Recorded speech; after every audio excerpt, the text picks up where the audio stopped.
Disclaimer. The information and education material contained herein is meant to promote the general understanding and dialogue of GANs processing. Such information is not meant or intended to serve as a substitute for a healthcare professional's clinical training, experience, or judgment. For patients and individuals, such information is not to be a substitute for professional medical, therapeutic, or healthcare advice or counseling. For medical issues or concerns, including decisions about medications and other treatments, readers, viewers, listeners should always consult their physician or, in serious cases, seek immediate assistance from emergency personnel. Prescription information, procedures, and use of medical devices information should be undertaken only by properly trained and certified medical personnel. We specifically disclaim any warranties, express or implied, including implied warranties of merchantability or fitness for a particular purpose.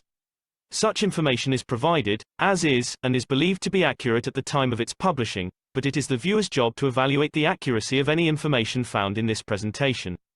Every case presented is of their own experience, applied by themselves for themselves, and it applies to their case only. Every person experiencing health problems should seek professional medical advice and consult their course of treatment with a doctor. The processes of plasma balancing described herein are a natural process which supports the body but does not replace medical advice or therapies one is already subject to.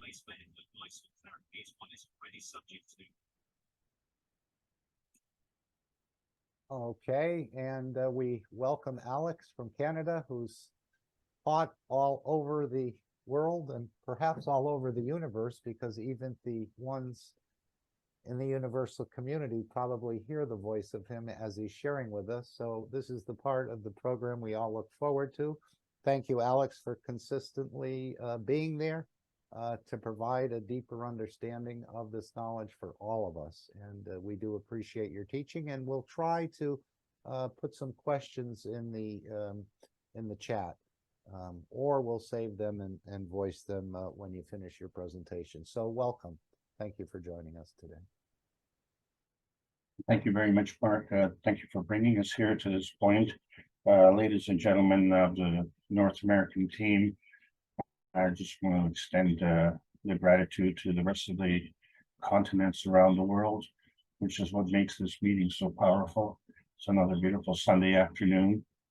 And what we've been trying to do all this time is to reduce somehow, or shall we say condense, the thousands of hours of lectures that we've had over the many years and decades, and try and condense it so that the new knowledge seekers can catch up.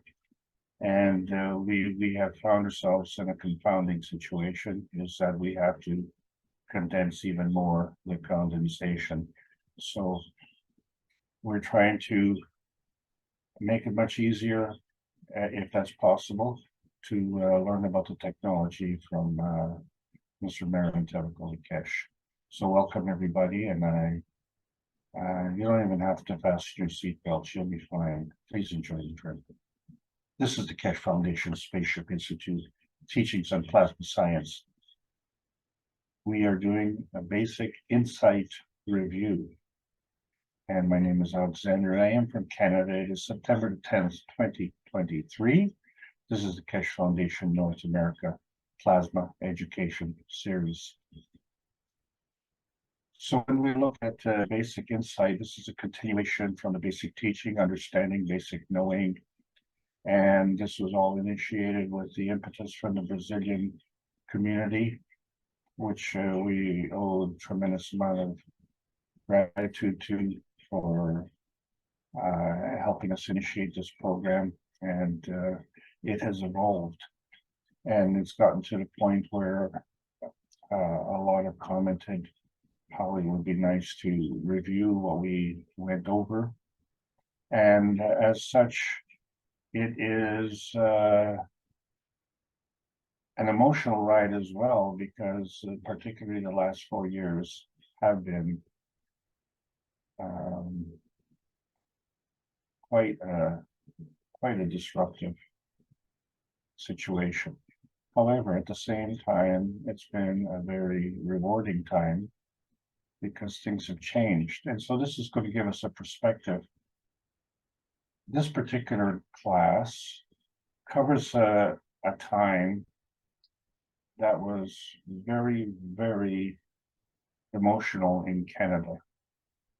And so we're going to cover that as we discuss beauty pageants, self-consumption, witness, vanishing point, musical chairs, anachronism. So here we go. And if you don't want to go too fast, you can also go the donkey way. But please understand that we do have to move forward. This is a review of the condensation of the knowledge with respect to Mr. Marantevakoli and the 3 books that he wrote, the book number 1 being the Universal Order of Creation of Matter, and then book number 2, the Structure of the Light, and then book number 3, the Origin of the Universe. And you have to wonder, if we're talking about the origin of the universe, shouldn't that be the preamble to the creation of matter? Well, we are now on the plasma highway, and many of us are not sure where they're going, yours truly included. And the reason for it is because the memory that we have is of our present space, and we're searching for outer space because that's our embodiment of our little piece of pie in the sky. And so we're on the verge of breaking through, not only in the technology, because that's a done deal, but breaking through in the knowledge. And this becomes very, very important because each and every one of us has this capability.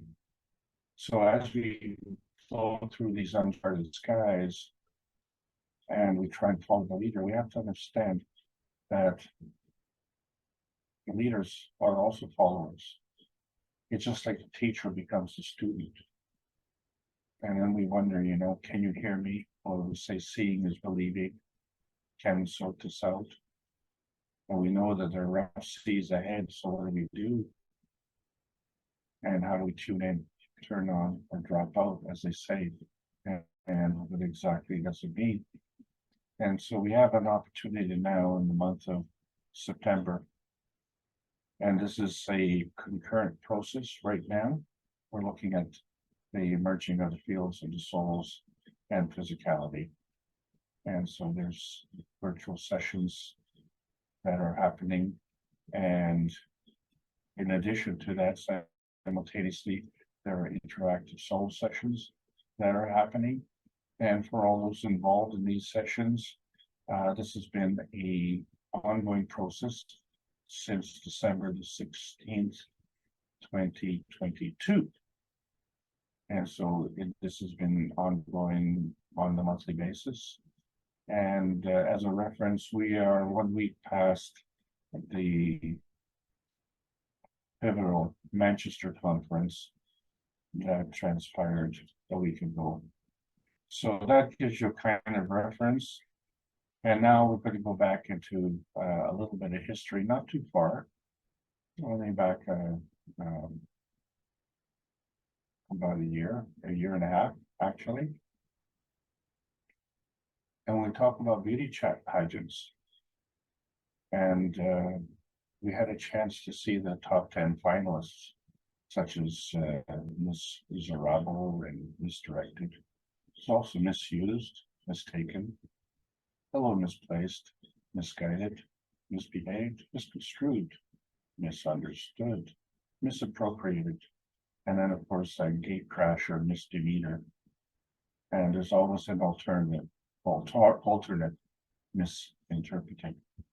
So welcome all participants. And as we present you to the judges, we're looking for this beauty queen.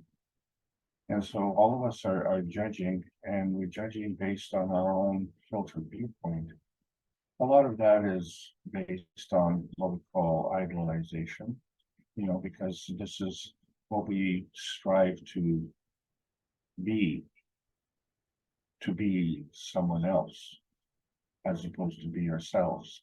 And of course, the more jealous we are, the better the quality and the qualifications of the beauty queen. But all in all, seriously, morality is the missing ingredient, because you see, the beauty is only skin deep. And of course, beauty is in the eyes of the beholder. So what is your viewpoint? And we're hoping to announce very shortly the winner in a special news flash. Now, this was a very pivotal time in Canada because we've taken the journey to cross the bridge of knowing. And as I said, we're in the Basic Insight series. And for those of you who don't remember, we had a major event happen where we had these mandates that were locking us down. And of course, the truckers in Canada were exempt because when the truckers stopped rolling, so does the economy. And what had happened was that it got to be at such a point, and as we understand, there's a massive trade between Mexico, US, and Canada. It's called part of the NAFTA agreement. And so truckers were allowed to cross the border, and they had special rights or privileges that average Canadians and Americans didn't have. In fact, it was outright banned in so many cases. So this special privilege was attached to the truckers, but due to the mandates, it suddenly was extended to them as well. And we all understand the cost of these rigs. They're, in fact, some of them are more expensive than the homes that the people live in. So it becomes absolutely vital to keep these rigs flowing and rolling. The problem, of course, is that many of these rigs are financed. And so if there is an interruption in the income, then the chance of defaulting on those loans becomes higher. And of course, that becomes catastrophic, because when you lose your rig, you're done. And so they came face to face with the same problem that us ordinary people did. And so we compliment them, because it's a man without good courage dares to die, but a man with inner courage dares to live. And so they embodied the dreams and wishes of all Canadians. And this went like wildfire, pardon the expression, around the world. And so this was the wish for freedom, love, and world peace. And so the only way that we could get attention to the truckers, because this was in the year 2022, and we all understand the pandemic started in 2019. And so this was a wake-up call for them. And in many ways, they finally enjoyed and joined the rest of the community without the exceptions. But they were welcomed because the message was freedom, love, and world peace. And this is what the Kesh Foundation is all about. Peace is fundamental. And I think this is also a contrast to the declarations at the G21 session that was just completed in India, where they actually signed a unanimous declaration, and they included the word peace.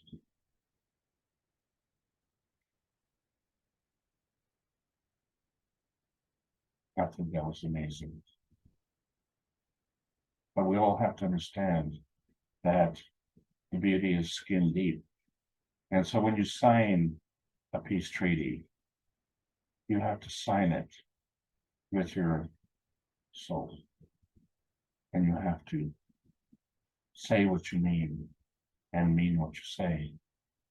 And all of us as knowledge seekers figured it out that when we made the cups of life, and some of us were unable to complete the cups of life. And the reason for it is because there was no emotional strength that was attached to the physicality of creating of the components of the cups of life. And we understand that the cups of life were not the cups of the pandemic. So when we see the truckers actually protesting the mandates against the rules implemented by the pandemic, we find that there was a universal agreement in Canada and it extended around the world. And how did that happen? That's the question. How do we take this physicality that we look at the cups of life and extend that around the world? And this was one of the complaints when I originally started to do these diagrams, and I showed the reference between the zinc plate, the manifolded copper coil, and the copper coil. And the most important aspect of it wasn't how you wired it, but it was the creation of the magnetical field and the gravitational field and the relationship therefrom. Because then we created two different cups. One was an emotional cup and a physical cup. And then the combination of these two cups created the cups of man, which created a relationship between these two cups. So one was a magnetical giver and the other one was a gravitational taker. So when we look at magnets, and we understand that depending on how they have, depending on their polar orientation, they will either repel or attract. And these fields that feature this repulsion and attraction are non-visible. And when we remove these magnets, we remove the field. But when we discuss plasma science, we're discussing magnetical field forces. And so when we remove the magnetical components, the field remains. And we found that to be true with the cups of life. And we were able to transcend different places. And as we were learning, we introduced more cups, the cup of earth. And as a result, between our cups and the cup of earth, we had the cup of inertia. And so there were 5 cups altogether. And all of them had a magnetical and gravitational reference. And all of them had a soul, but collectively all 5 had a magnetical gravitational reference and a soul. And so this is the basis of the plasma feeding system. And the thing is, we're not part of these 5 cups. We interact with these 5 cups. And so from that point, we can either have natural creation or natural decay. But the thing is that it's a two-way street. So either way, there's a feeding. And wouldn't it be wonderful if that feeding was stable? Well, the way to be stable is to be a catalytic field, to be a catalytic feeding field, such as the sun. The sun comes up every day and feeds us unconditionally. So this becomes a key point. But it doesn't just feed us, because the sun is round, and so it feeds in all directions. And fortunately for us, we do go around the sun, and so we catch some of this all the time, but we only catch our little piece of pie in the sky. So when we're looking at this plasma feeding, not only does the sun feed out all the way around, but we are structured the same way. So we, in fact, do a feeding, and we do this through what we call ideas. But what's most important, as in the beauty contest, our point of view is what's most important. So although our reference is to the earth is gravitational, but our existence on earth is also gravitational. And so we have this dynamic plasma state, the soul, and we have this plasma state, which is another soul, two souls. And then we have this GAN state and nano state, which are two emotional states. And then we have our physicality, and we have our environment. These are two physical states. So our point of view is from our point of view with reference to the Earth's point of view. And our point of view is all-consuming. That's why we call it self-consumption. So to understand the self-consumption, if we look at it from Earth's point of view, the Earth is gravitational. And it has these flux lines that go around. So these flux lines are constantly seeking density. And so they bring things that are more dense closer to the Earth, gravitationally. And if you come along and you pick up this rock, and we talked about this in the past, where you pick up this rock, so you need to put some energy to actually lift this rock. But there's this opposing force. And this opposing force is the stretching of the flux lines from the Earth. Because the flux lines seek density. And so the density of the rock is greater than the air between the rock and the Earth. So the flux lines prefer engaging the rock. And that's where the pressure comes in. So we talked about that before, but what happens if 4 of us get together as a team, and each of us has our own rock, and each of us lifts this rock? So there are two things to consider. One is the stretching of the flux lines, because the flux lines are going through the density. And each of us are in turn stretching these flux lines. And the higher we raise the rock, the greater the stretching. And so this increases the charge gradient.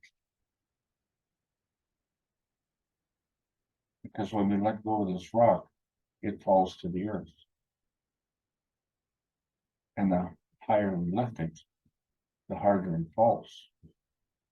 So we have to make sure that we remove our toes so we won't crush them when we drop this rock. But what is interesting is that these flux lines go through each and every one of these rocks. The same flux lines, because they go all around the Earth. And when we look at a daisy chain, and we say we look at bodies of water, and we're able to create a connection, a water bridge, if you will. And so we can keep it going by putting water in, and that water will flow from container to container. And the connection can be, let's say, plastic hose. And all we have to do is create a siphon. And we have a hose between each body of water. And so we only have to put in the energy once. And we get the energy out once. But all the bodies of water and all the hoses are part of the connection. And they all work together in this daisy chain. Well, we have to understand that when we look at a river, that's the same thing that's happening. And as kids, maybe when we went to the beach, we like to find a nice flat stone. And we learned how to toss the stone and put a certain kind of spin on it. And the greater the spin of the stone, and the harder we threw it, the stone would start skipping. And the idea, of course, see if we can get to the other side without falling into the water. But an interesting thing happened when the stone hit the water is that it created waves, circular waves, waves that emanated out from the point of impact where the stone touched the water. So the stone touched the water, bounced, went a distance, touched the water, bounced, went a distance, and if it had enough energy, it could keep bouncing and keep going to the other side. And if it didn't, well, then it would stop. So this wave is coming from the same situation where we have the four of us lifting this rock and looking at these flux lines. We have to understand that in between us, there is no rock. There's the earth. And the earth is more dense than the air.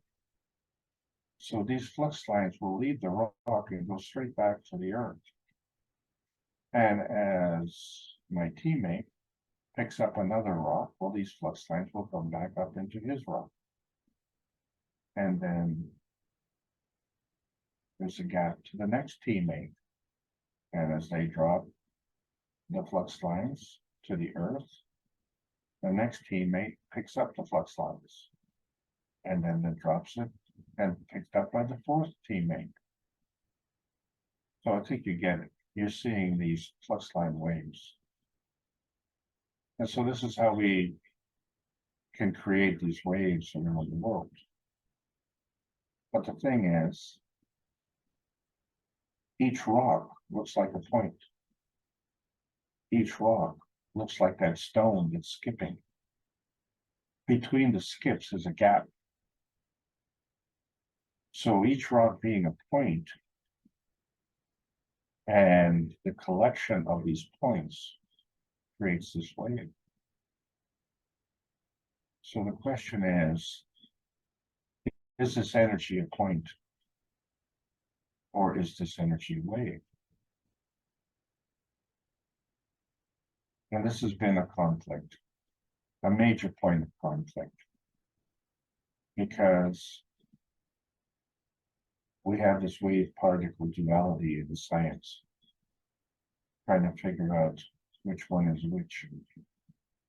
But in our life, we have conflicting choices. And so from our point of view, these choices are self-consumptive.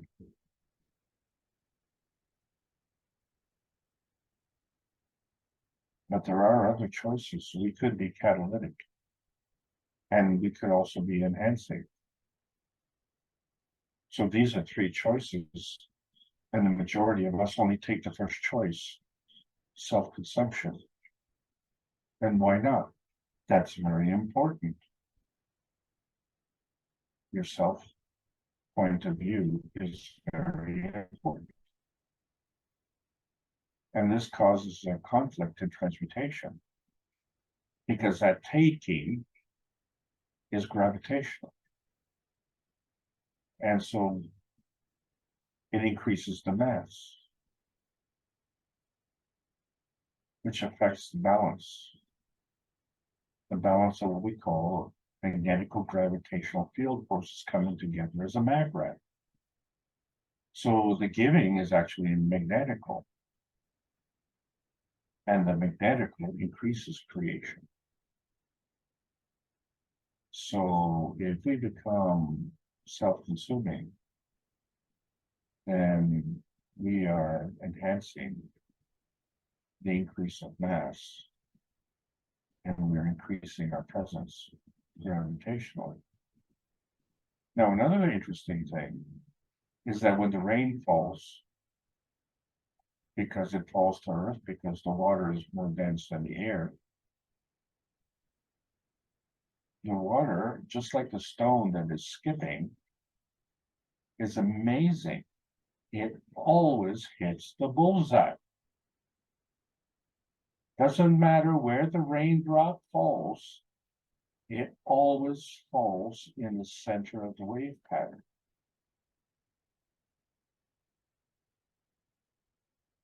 Well, that seems pretty obvious, right? It's the drop that causes the wave pattern, just like the stone touching the water as it's skipping across the water creates the wave pattern.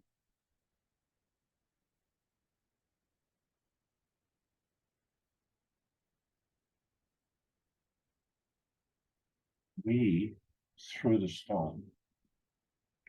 We picked up the rock. And something dropped the rain. None of those were part of the stone, water, or rain reference. They were outside of that reference. And so this is the point. We have this transmission by rotation around the x-axis of the planet, and we have this transition through the y-axis or the polarity of the planet. And this x and y create this crossover point, which is perpendicular. And when they're in balance, this becomes the vanishing point.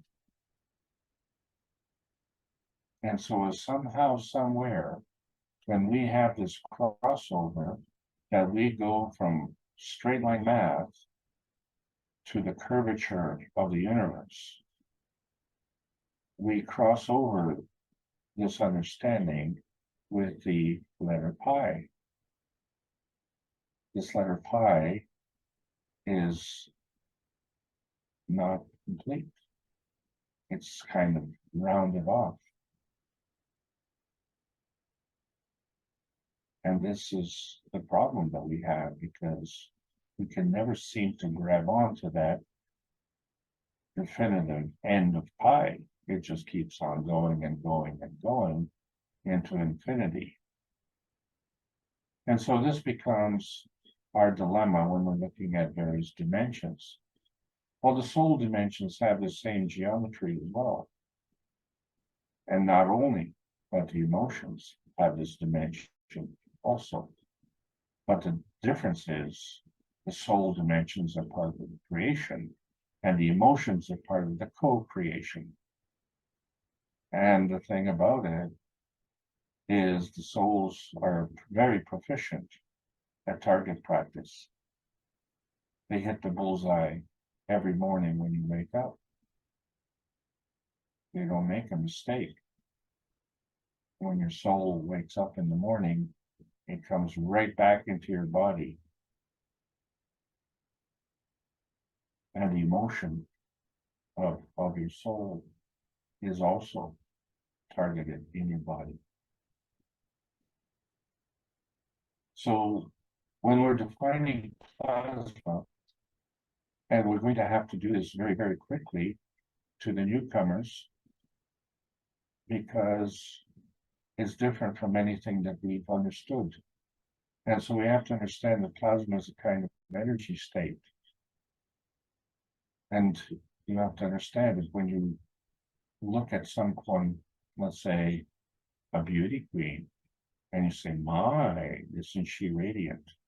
Well, this radiance is a kind of energy state. And can you explain it?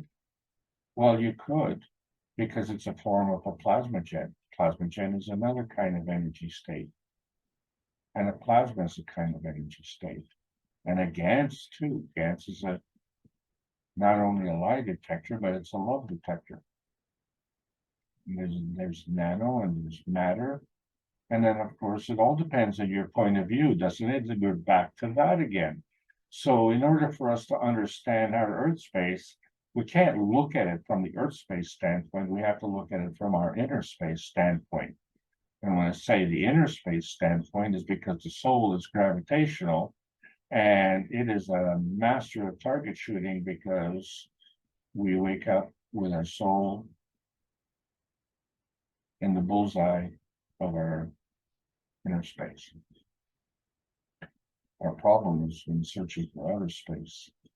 And this becomes a life experience. The life experience is important, and if that's not important, then nothing is important. And this is where we have this problem, because we have to understand how we are individually as magnetic gifts. So we see that the soul gives to the spirit and to the body, and the spirit gives to the body and to the intention of the body. So what does the body do? The body gives to the intention and to itself. So the converse is true. The gravitational taker is the soul from the spirit and from the body. Remember, it's a two-way street. So the spirit of the body gets from the body, but then all from the soul. And the body takes from the spirit and from itself. Well, how do you take from yourself?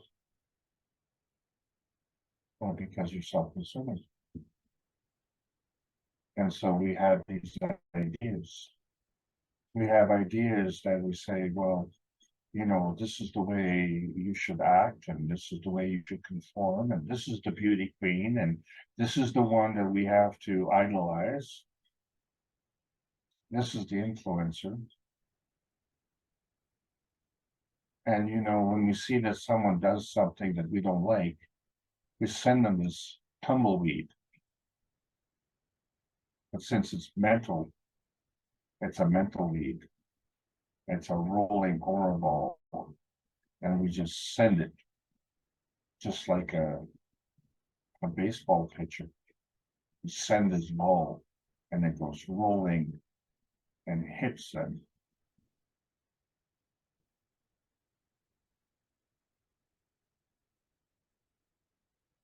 And that gets absorbed. You can see it. And others doing the same thing to us, and it hits us. And so we have this problem in understanding all of this, because we're so self-consumed. And it becomes important what other people think. If only we could understand the rules of that game. Because as we create ideas and we give ideas to people, we give unconditionally. And when we give, it doesn't leave a hole in their head. We're just giving it. But if that is not a bright idea, but basically a mental weed, then we find that we start to bounce off these ideas. And if the receiver doesn't want to receive, then they don't have to. But they may have their own mental needs. And so this is how we can bounce ideas back and forth. But the thing is, nothing anyone says or does can make you feel good or bad unless you allow it. So someone can bounce an idea off you, but you don't have to absorb it. So why do we have this conflict? Because we don't really understand this higher strength feeding the weaker strength. See, in our society, the higher strength eats the weaker. So there's a conflict between those who think that they're of higher strength and those who maybe feel that they're of a weaker strength. And so this creates a conflicting point, a point of friction. But in that process, we create this idea. Well, this idea is equivalent to a release of PM tapes. And this is how motion is created, and it's a ray motion. And we create it as part of natural creation. And we said that there's also part of natural decay, but since it's a two-way street, we have to understand that on the creation side, the balance is between natural creation and natural decay. And therefore, on the decay side, there's equally a balance of natural creation and natural decay. Which is to say that whether you're creating or whether you're decaying, it's always some kind of creation. Or we can say destruction is just another form of creation. And so this difference between wanting to create something or wanting to destroy something is governed by this non-visible bonding field in between, this nebulous fudge factor that we're part of. And so we see that energy is exchanged on the creation side and energy is exchanged on the decay side. And then, of course, there's a balance between the two. And so we find that the energy is flowing in all directions, just the way the sun is flowing energy in all directions. And we're so grateful that it shines on us every day. But, you know, the truth be told, even though we turn our back on the sun is still shining on us. So, just like a butterfly can't see its wings, we can't see our back. And we can't see the sun at night. But it's there. And so, there's this element, this fudge factor, which in reality is the energy that's in motion, which we call PM ticks. And these PM ticks refer to things that you can't see, energy that you can't grab onto. And love is that kind of energy.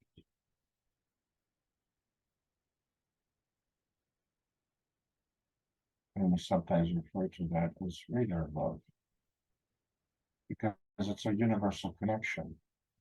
So you ask yourself, these truckers, for which I, as a Canadian, am very proud of, and we as a nation, we're very proud of, and that pride extended to the rest of the world. But the truth of it is that they were self-consuming. It's only when they hit the road, where they started on the West Coast and worked their way to the nation's capital in Canada, that is Ottawa, and they created a convoy. Well, these trucks were not linked together with a chain, and one followed the other. And when there was a follower, the follower followed the leader, and the leader led the follower. So there was this universal connection.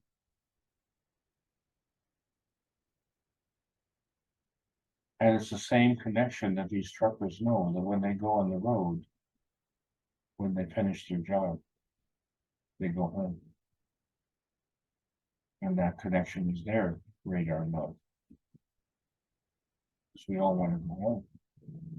So what we were referencing here was use and abuse. And so we see that, you know, we have energy, we can have explosions and bombs, and we can weaponize chemistry and physics. But in fact, we can also do the skillful use of social abuse. And we're back to this morality. Morality is the missing ingredient. And if you don't take that into account, then you can practice whoosh harvesting, the stealing of energy from others. And the reason you steal energy from others is because you're deficient. But the problem is that when you steal from others, you steal from the lowest energy, so you're never satisfied. And so you're always deficient.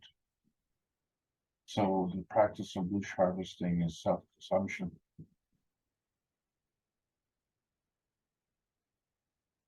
And the worst part is the cross you double cross is your turn of burden.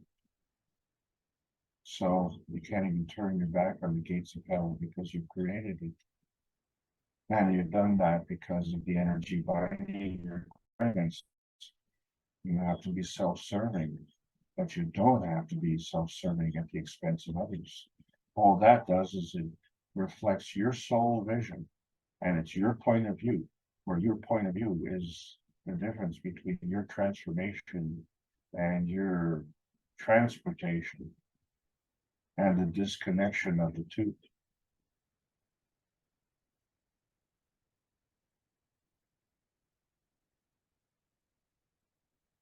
So for over a year, the truckers were disconnected from the rest of society, and they suddenly connected, and the society welcomed it because there are truckers. But we still missed the point. We still have this disconnect. Because what was unique about this particular protest, that it was loud, they were big trucks, they made a lot of noise, and they did this in the middle of winter, but they did it peacefully, and not to say that they weren't provoked. They definitely weren't. And everyone was looking for an excuse to start with some kind of violent exercise, and they exercised restraint, which was amazing. And probably as a Canadian,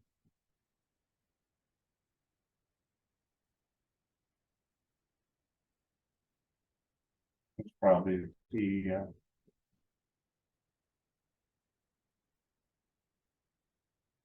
proudest moment for me as a Canadian. The last time I felt like that was in 1967 when we celebrated our so-called 100th birthday.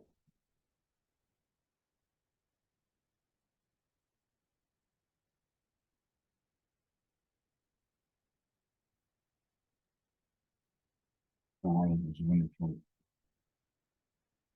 and heaven was awaiting us. The energy was flowing. Well, the energy will flow again. We still be self-serving, so we can do this at the enhancement of others, because that's what it's all about.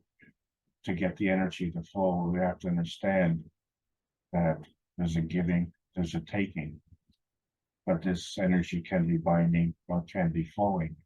So the energy is always positive. It's the direction of flow, which is negative or positive. And there's a principal interaction with this energy.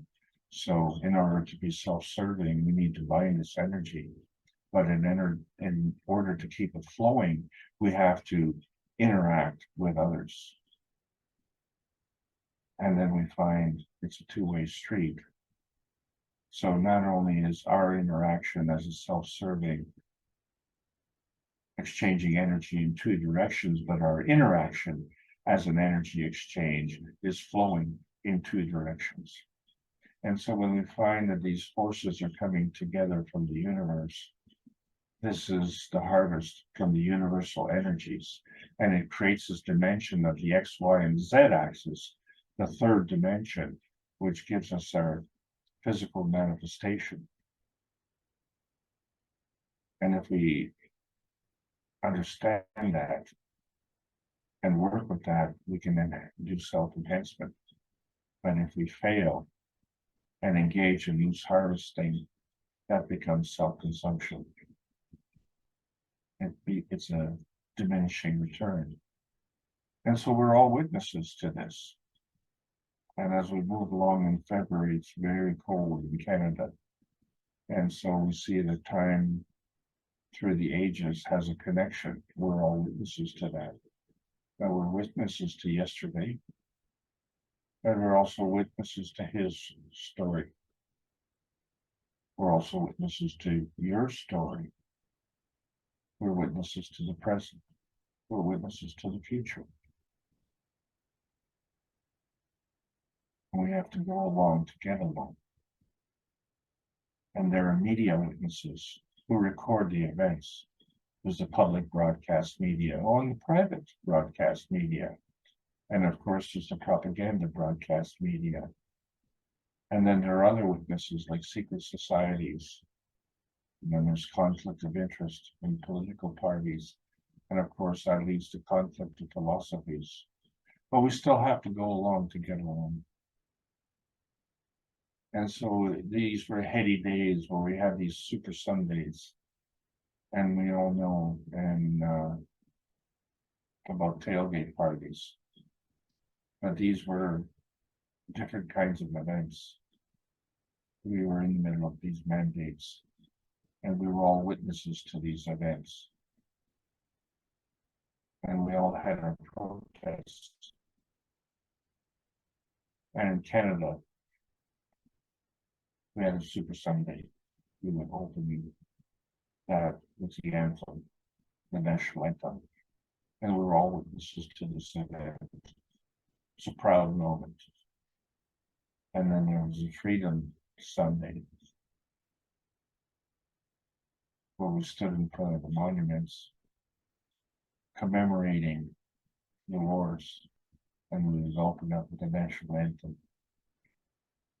But this is a monument to history, to those who fought for our present from the past. We were witnesses to this event also. And then there are competitions, right? We'd all go to sporting events. But we find that there's competition in business. We already know about beauty queens, but there's also bodybuilding competitions. But we can extend this to dating competitions, right? Love is a competition. Well, so is poker, game of liars, and so is war, the game of killers, and the beauty, a game of attraction.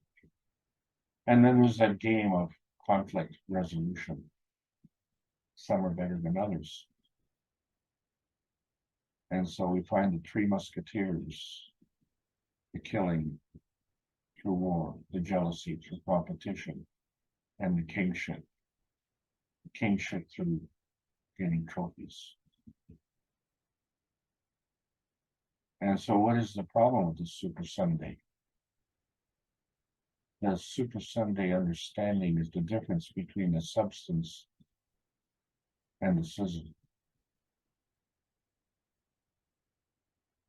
The steak is the substance, and the sizzle is the superficiality. And what was different about this Super Sunday, as many people are anti-gravity or anti-matter in the scientific community, the truckers were pro-freedom. That's the difference.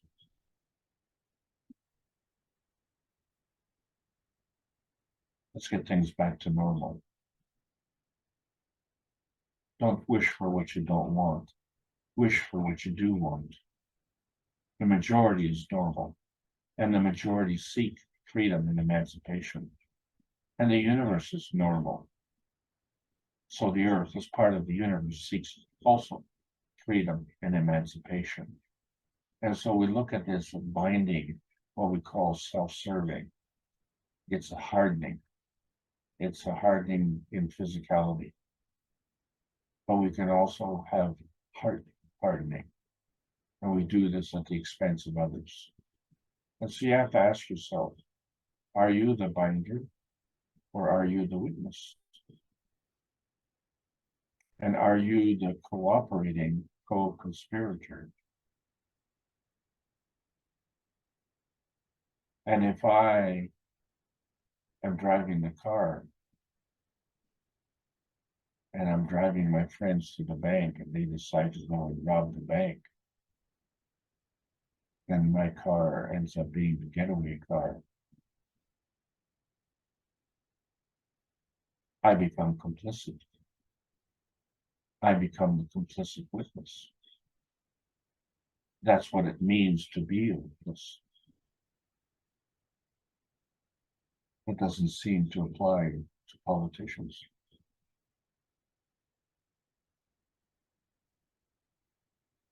And the people don't.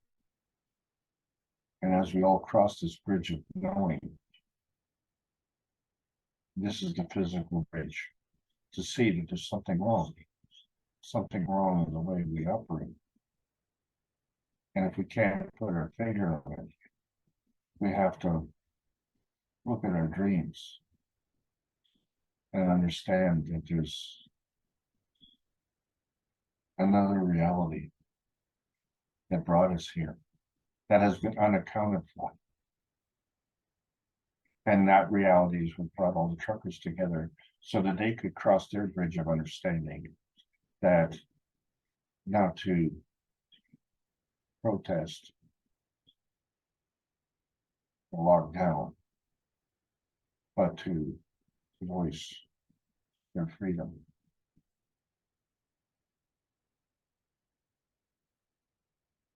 And how did they cross that vanishing point? Because that vanishing point is this bond. And when you look at physics, there's this covalent bond. What that means is there are two bonding factors. And if there's two bonding factors, these bonds are going in opposite directions, right? Because opposites attract. So this point of conflict,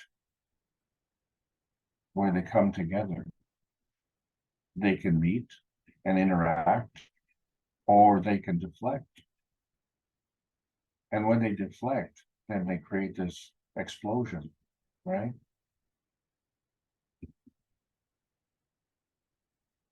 And at that point, a decision has to be made.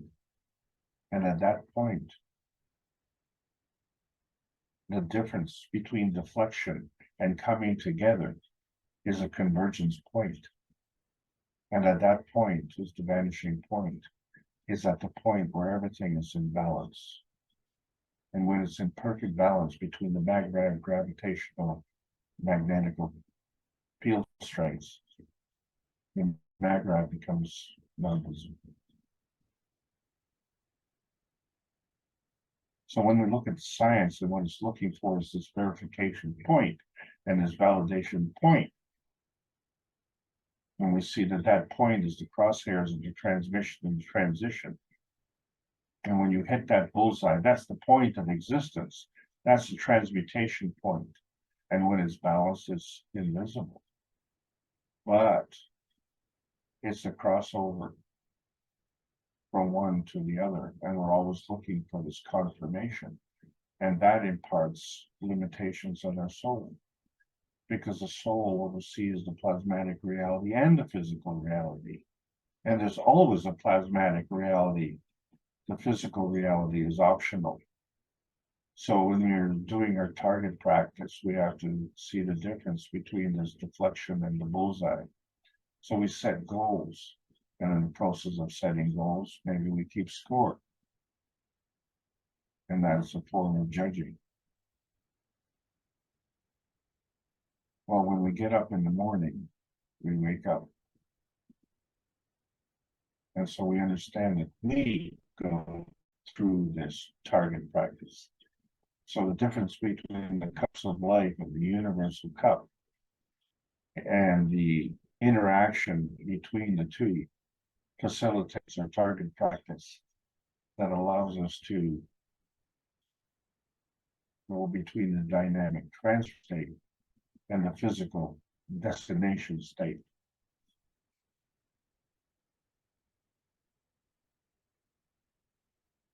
The Earth does the same thing. It has these vanishing energy paths where the energy is coming in and more keeps coming in through the fields of absorption, which we call attraction, gravitational attraction. But before they can come in, there has to be an emission. Energy has to go out and more has to go out. We call that repulsion, magnetical repulsion. And so we have this magnetosphere, which is non-visible, and we have this equator, which is non-visible. Well, we have this crust, now that's visible. And obviously there's a core. There's a core that has a balance between the core and the magnetosphere. And our position on this is determined by our susceptibility and our susceptibility in exchanging energy. And so there's a relationship. That relationship has to do with the magnetical gravitational field forces, which we call the maggrav. And we're always seeking balance, and that's where the motion comes in. But when we look at the scientific community, they're always looking for the conservation of something. And spiritually, we're looking for the motivation of something. Well, the plasma science adds to that knowledge by combining the two. And this does it in a very proactive way. So to understand our relationships in a scientific way, we have to understand that in our inner space, we have these stones and we have these waves, and we have this duality, which has confounded us in physics, the particle wave duality. But when we look at outer space, the particle is the field, and the wave is the photon. So in outer space, we have a field photon duality. And that becomes the crossover point between the matter, the antimatter, and the dark matter. And it's in both directions. Let's play a game. Let's play some musical chairs. We all know how that's played, right? Say you get 8 musical chairs together, and the idea is the chairs aren't musical, but there's a record player playing some music. And so we get up out of the chairs, and the idea is that we remove one of these chairs, and at a certain point, when the music stops, you have to sit down. And if you don't have a chair to sit down, well, you lose. So there's a catch. You can't stand beside the chair. You have to go around in a circle. You have to dance around in a circle. And you dance to the music. And this is where the fun comes in. It's a real good party game. So let's party. Let's all get up and go dancing and go around. And then there's 7 chairs remaining, and 7 of us sit down, and well, there's a loser. So we eliminate the loser. Well, let's play this game again. And so we go around. Now there's 6 chairs, and another one of us is a loser. So you can understand that this carries on. And then we get into 5 chairs and another loser. And then 4 and another loser. Kind of like a poker game, actually, isn't it? 3 chairs remain and another loser. Isn't that what a poker game is? It's a game of losers. Well, this musical chair game is the same thing, because now we have 2 chairs and another loser, and there's the winner. And you know what? The winner is all alone. Congratulations, loser. Well, let's change the rules of this game. Let's say we have a field with 8 chairs, and these chairs are rotating. Okay. And the thing is that when we get up from these chairs, we can't come back. We have to go to a field with 7 chairs. And so since 7 chairs are less than 8 chairs, so then we have to go in, not out. And when we go in, we have these 7 chairs, but there's 8 of us. And since we're going in, the 8th one has to go in one field. Well, let's go and start these 7 rotating chairs. And so now we have to go to the 6 rotating chairs. Well, we're 2 chairs short because there's still 8 of us. So the 2 have to go to an inner field. Okay, well, let's carry on. Now we have 5 rotating chairs, but there's still 8 of us. Where do they go? Well, they have to go to an inner field. Well, what happens when we go to 4 rotating chairs? There's still 8 of us. And so 3 of us have to go to an inner field, but that inner field only has 3 chairs. So the 4th and last buddy there has to go to another field. Well, let's try this one more time. So we have 3 fields, 3 chairs in the 3 chair field, 2 chairs in the 2 chair field, 1 chair in the 1 chair field. Hey, there's 2 left over. There's no chairs and there's no field. Whew. The pressure builds. And you know what? There's another 8 players coming into this field. Now we have 16 players. And they go through the same thing.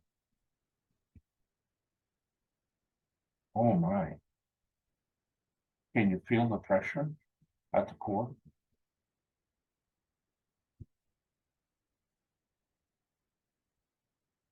Wasn't that fun? But now we've got a lot of pressure. So what exactly is an anaclysm? So as we go through these uncharted skies, we find that there's a lot of turbulence. And so to avoid this turbulence, we want to get elevated so that we can avoid these rough seas. Well, how can we get elevated when we're anchored? We're well anchored to this physicality, and this physicality is well anchored to the physicality of the earth. So really, it's very hard to drop out, isn't it? You can tune in all you want and turn on all you want, but you can't drop out. And can you see the problem then? So when we're looking at these particle waves, the siphon bridge between the 2 bodies of water is the connection particle, but there's a wave field that is going. And so before it can go out, it has to go in. And where it comes in is strong enough then to affect the next one, to affect the next one, and so on, creating this pressure.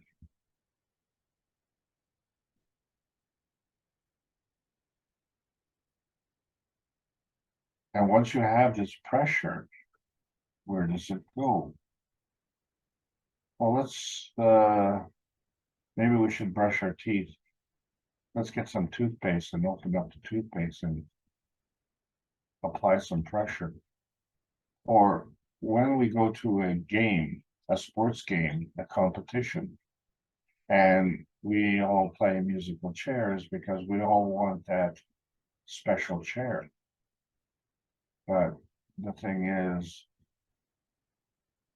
you can go in a section, and regardless if you're closer or farther away within that section, all the chairs cost the same amount. It's only until you actually switch to another section. So let's say you may be in the green section and you'll pay $50 a seat. And then you go in the red section and you'll pay $75 a seat. But if you get right to the field, the center field, you don't have to pay. You'll be paid because you'll no longer be an observer. You're going to be the participant. And, you know, then you really feel some pressure. And so at that point in time, you see what's happening when that comes in, that pressure into at the beginning there, it now has to flow out, just like the raindrop that hits that target and the waves flow out. Well, where exactly do they go? And so with nuclear science, we see that we have to throw this garbage away. Where is this away? Where does it go? Where does it come from? And if it's sudden, if it's destructive, then it's cataclysmic.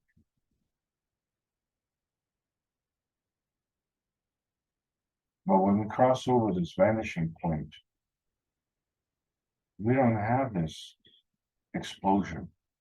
There is no big bang. There's this rotating field that comes to the core. And from the core, there's a rotating field that comes out of the core. And so when we look at the principal matter, which are the PM takes this energy that travels as an energy pack, it comes through this force field interaction and creates this magnetic condition, which is a combination of antimatter, dark matter, and matter.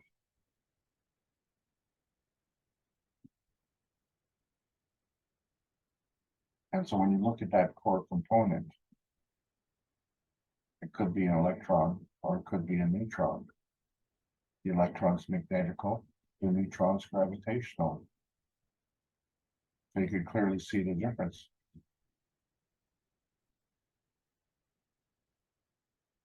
And that's the whole point. We as plasma beings, we do this magnetical feeding. And so the neutron, through the natural decay process, creates this electron-proton combination, and the process also creates this PM tank. And so we can clearly see that the gravitational feedback is less than what we're feeding. It doesn't add up. There's a deficiency.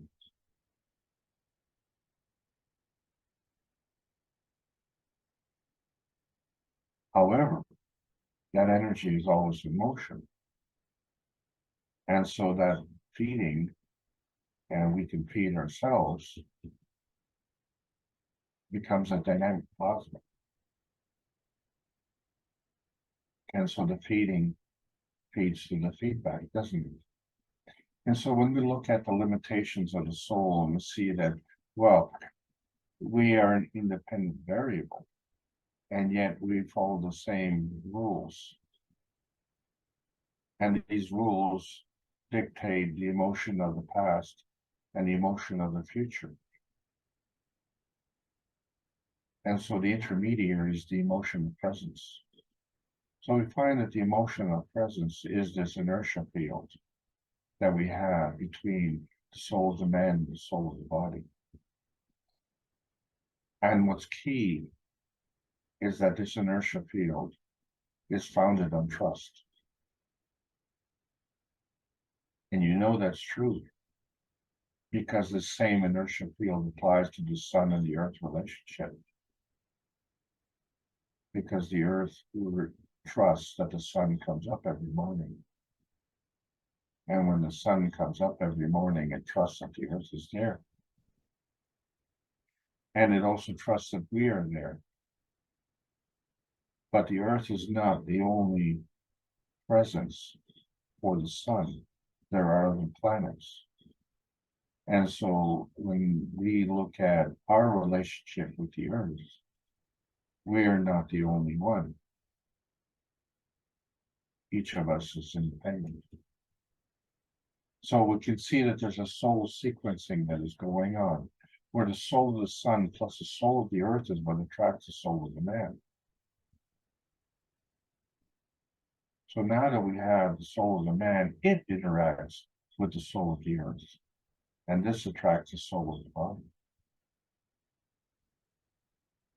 So now that we have a soul of the body, it with the soul of the earth interacts and manifests the physicality of the body. This is the soul sequencing, and there are feedback conditions. So when we talk about feedback conditions, we want to optimize them. What would be an effective feedback? Well, let's put some conditions on it, right? Because we want to optimize what it is. So maybe we get into genetic mutilation, or maybe mental abuse. Oh yeah, terrorism, that's really effective. So that's the feedback. Well, how do we get effective feeding? That has to be unconditional. That's a plasmatic feeding. Because each of us takes what we need. So the feeding has to be for everything. So it has to be unconditional. So what happens when you remove the conditional feeding? Then the feedback becomes more effective as a conditional. So the feedback becomes a feeding to the feedback. But it's not a feeding, it's actually just a feedback. The effective feeding is unconditional. So we have to return to the plasma feeding. And when we do that, because of the pressure, that rate of change will be sudden. And so the three musketeers of killing, jealousy, and kingship will suddenly be a witness to the vanishing point of change. So let's understand the plasma feeding is where the giving is the feeding and the taking is being fed. So the being fed is the receiving. And the magnetical giver gives to the gravitational receiver. But the gravitational giver gives to the magnetical receiver. It's a two-way street. So the field strength and the charge are not the same. They just indicate the direction of flow. So the giving of or the receiving of is a susceptibility. So this is part of the plasmagen feeding. It's an internal feeding where the gravitational gives to the magnetical receiver. But there's a dynamic plasma state. There's an interactive feeding. And so from that, there's a magnetical giver that gives to the gravitational receiver. Well, yeah, that be you. So now we understand the reality manifestation is when two fields come together to form another. So the formation of any field is a manifestation, and it's this plasma feeding that leads to this manifestation. But it could be non-tangible or tangible, non-visible or visible. It definitely is plasmatic, but it could also be physical. And that's the difference between the dark matter and the light matter. There is a plasmatic reality and a physical reality. So any manifestation is a form artifact. So by that alone, the emotion of presence is a form artifact of energy in motion. Because we can't see it. That's where we have the rotating hemispheres, but they work together. They have these interacting fields that follow the path of the equator, and it rotates as one planet. And whether you're standing in the northern hemisphere or you're standing in the southern hemisphere, you're standing on the ground. And yet, we are part of the universe. And so we see from the ray creation, as described in the book number 3, The Origin of the Universe, just like where the neutron breaks up into the electron-proton marriage. And one of those is man's universe. And it's not even the proton, it's the electron. But in between, we have these PM ticks, and that's energy in motion, and it carries a certain flavor. And so that's where this comes from. You have this Kesh model of the nuclear decay of the neutron. And so that balances the totality of all the energies that are being created. So it's the attraction plus the repulsion plus the magnetical, that's part of the creation. But it's also the repulsion attraction plus the gravitational, which is part of the natural decay. So therefore, In order to be magnetical, you have to be a maggrav plus your emission. In order to be gravitational, you have to plus from your maggrav plus what you absorb. And these are the plasma rules. So the energy states can increase by at least an order of magnitude, but the way they increase is the higher energy state feeds the lower energy state.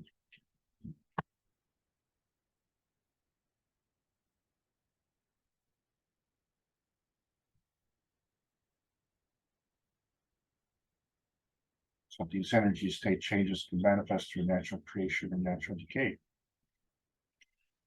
Excuse me.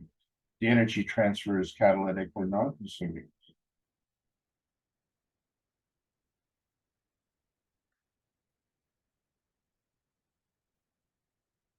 Unless you're doing it wrong. Excuse me. Energy transfer rates are higher in the plasma state, also by many orders of magnitude. So what's missing? Plasma is bound to the ethos of the universe. That's what's missing. And so when we look at the creation of the universe, we see that all the matters come together as a maggrav. But if they're coming together, they're coming in combination. So they come from something and they go to something.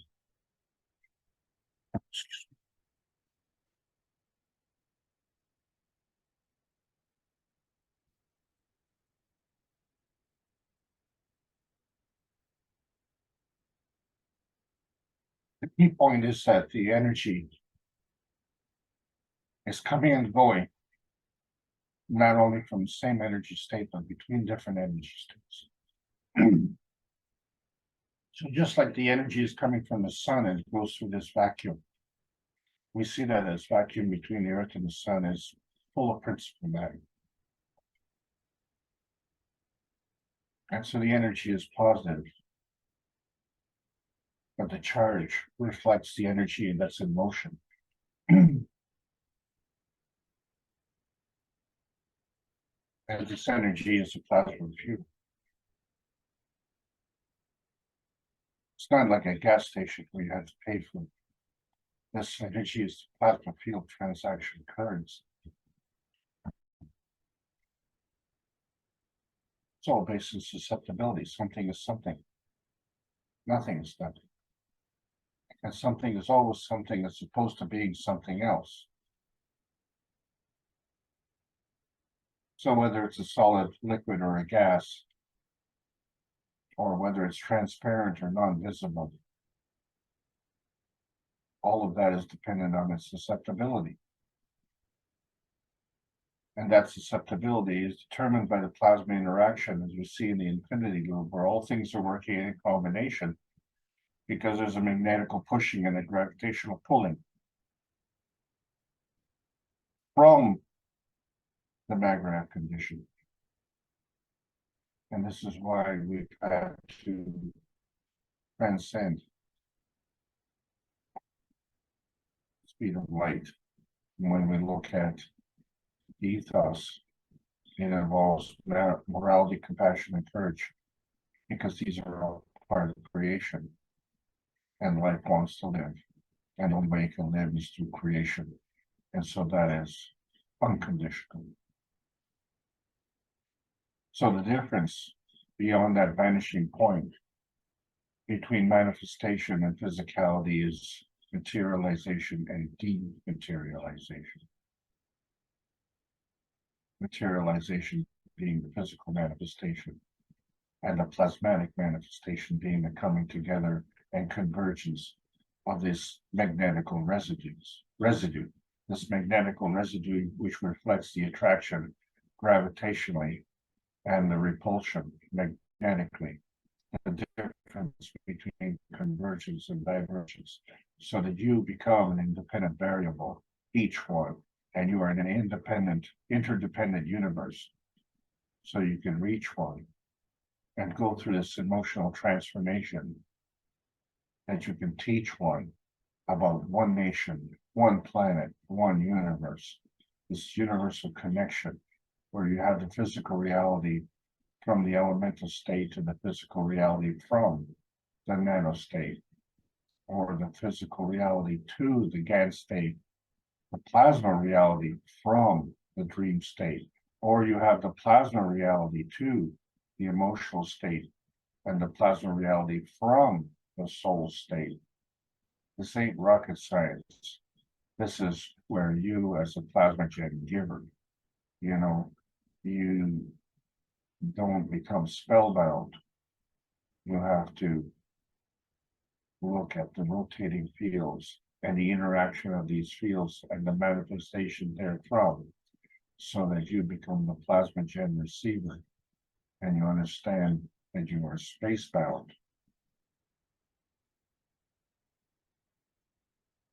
And you understand that this earth has a point of view. And we are all part of the soul family that participates with this earth view. And this is where we are unlimited as souls, targeting for this emotional transformation. And so these particular classes came after December 21st, 2021, where we went through this emotional transformation to break through these limitations, and we continue to this very day. This week, we experienced 290th One Nation, One Planet, One Race for World Peace, where we understand the difference between things that are man-made, like the vertical enhancement unit or the horizontal enhancement unit, and the role of man. And then the role of the earth with its peace stone, when it goes through this emotional transformation beyond the dream state or the dilution of the plasma state, which is the difference between the aminogen, the pre-amino acid, or the post-amino acid state. But our point of view in the earthbound state is that the peace stone is magnetical. So our interaction with the peace stone is gravitational. So we're looking at the same reference as the universal community, where we do the soul crossover between our physicality and our physicality. We have to cross over the supragranular layer, which is the outer boundary of our plasma reality. So in order to do this, we have to cross over a peace bridge, not an ordinary bridge. This is the bridge that allows a transformation and a transcendence and a transmogrification without reference to which field you're talking about. Just in general, it's the non-tangible and tangible balancing between the source and the manifestation.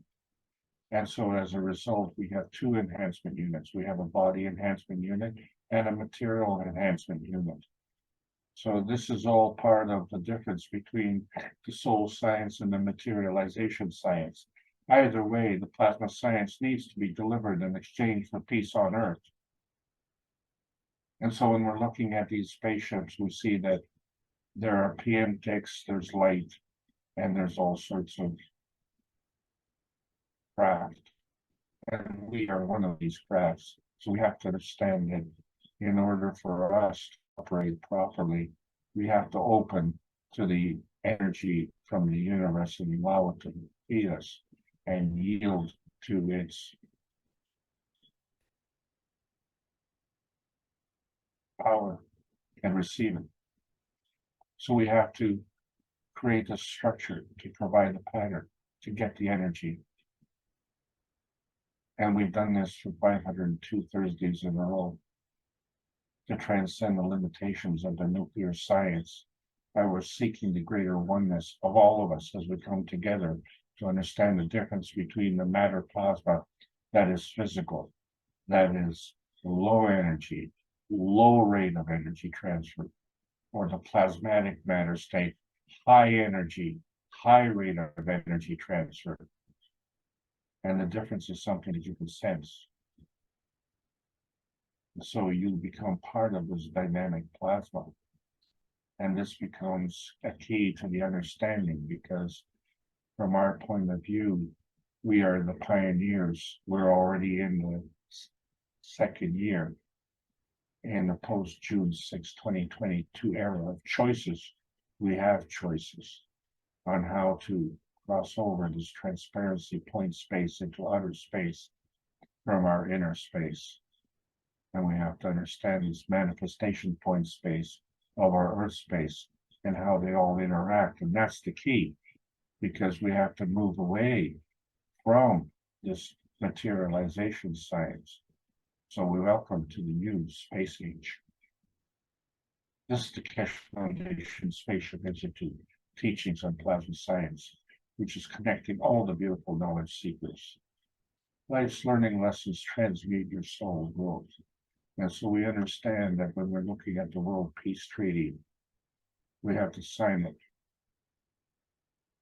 and mean it when we sign it. Not just wait for the ink to dry, because the dilution of motion allows the fields of life choices free from the boundaries or abuse. The ethos maps your position, and the universal community is your travel guide. So the speed of love is what manifests and determines your inner space emotional constructs. The earthbound soul family is seeking the gravitational transformation of the physical and emotional vitality. The emotion of knowledge is embedded in this transmutation connection, and so it connects equally to the universal cosmic rays freedom channel, this broadcast of inner space, and the sudden awareness resonates with the proper plasma universe. Plasma science needs to continue to be delivered in exchange for peace on earth. So welcome to the new outer space age. That's the end of this review. Thank you so much for listening. I hope you all enjoyed the trip. Well, that was superb, Alex. I mean, what more can I add to it? It was excellent. You've certainly taken us around the plasma dimension more than once. We appreciate it. And let's see if we, or if you'd like to entertain any questions. Yes, by all means. Okay, let's open up the gates.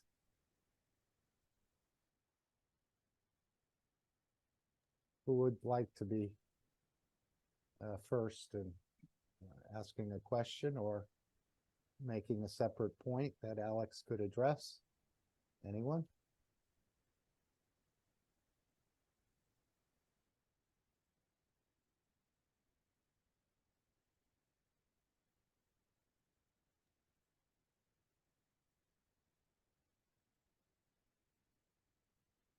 Is everyone chicken?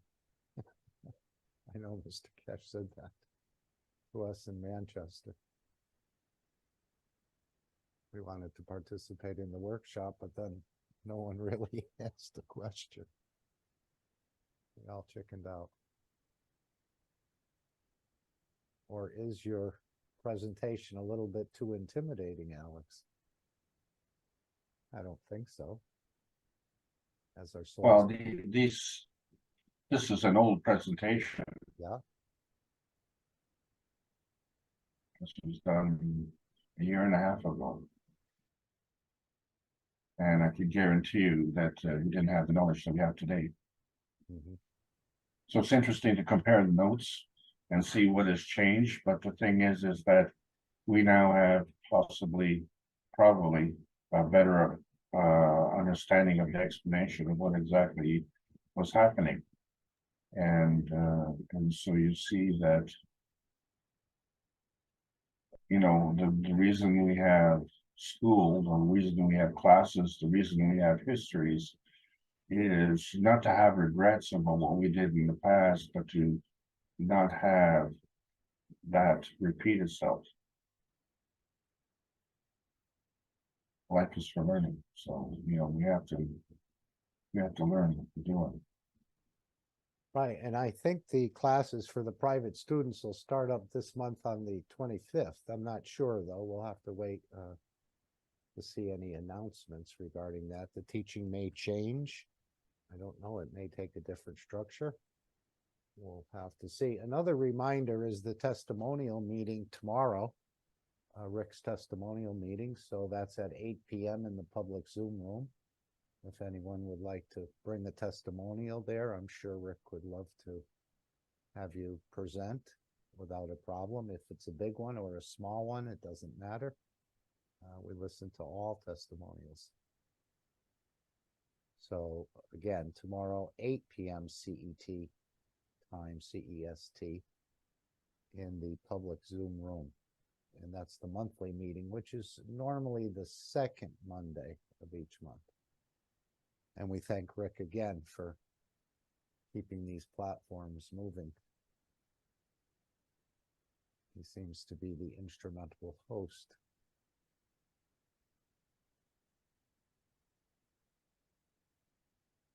He's a real inspiration, not only for Canadians, but for all the knowledge seekers. Yes, he's certainly given to all of them. I mean, the reactor group, the knowledge seekers workshop, the One Planet, One Nation testimonial, other meetings. So we're very fortunate to have Rick there to sort of keep things moving and never misses.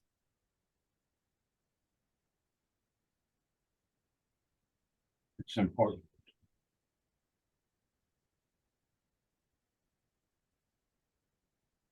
So with the winter coming up, and I know I asked Mr. Kesh about this cup of heat.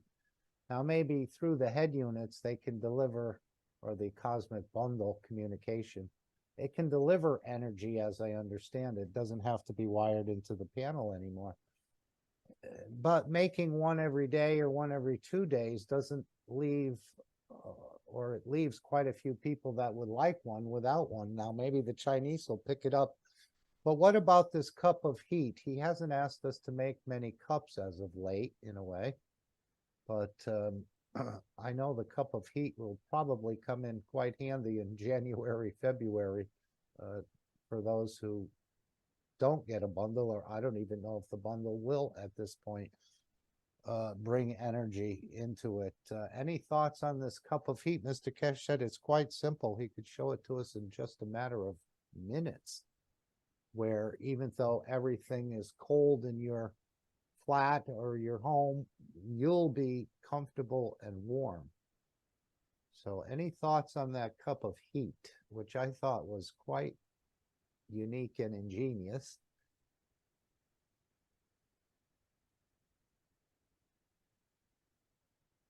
I don't know if you want to say anything about this, Alex, the cup of heat. I know it's only been described to us. It hasn't been shown how to do it or how to put it together, or perhaps it's this interaction between the two plasmas, the soul of the man and the soul of physicality. These two energy packs rubbing some sort of way. That could be another possibility, that we're all carrying it. I haven't, sorry. Yes. I haven't heard about the cup of heat, but I can tell that since I made the Ganses, since 3-4 years, I never used my heater in winter. He is always a good climber. Yeah, I remember you saying that as well, even though doesn't it get quite cold there? No, I just pull my heater to 1 because I'm afraid that it will be icy. Yeah. But normally I always had in the winter my heater till 5 and it was cold. But since 4 years I don't use it anymore, just 1 because afraid of icing. Yeah, and what's the outside temperature? Yeah, it depends. Outside it's winter. Sometimes it's 10, sometimes 0. It's always different. But just I never used the heater. Wow. And I don't know why. Okay, I told you I have a lot of Ganses here, a lot of bottles and infinity loops and thousands of stuff that I don't know which one is yeah, therefore, but it works. And that's been going on for a couple of years or more? Yeah, since I made the Ganses, I think since 3-4 years, I never used it. Wow. My And does anyone visit you and say it's comfortable or it's a little chilly, or are you the only one experiencing it? Yeah, I don't have visits because I told you I'm chronically ill, but just my friend sometimes came, but he used normally his motor bicycle, and when he came, he's always frozen. And when he's inside here for a few minutes, he always tell her I'm frozen, but it's because of he came with his motorcycle.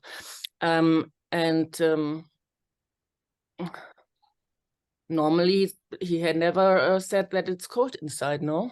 Wow.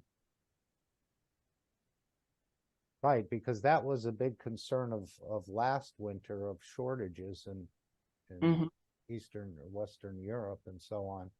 Yeah. It'll play out very similar this year, or the flow of energy will be there. They already should be stocking up, I would imagine, in Germany, the reserve tanks and so on. Yeah.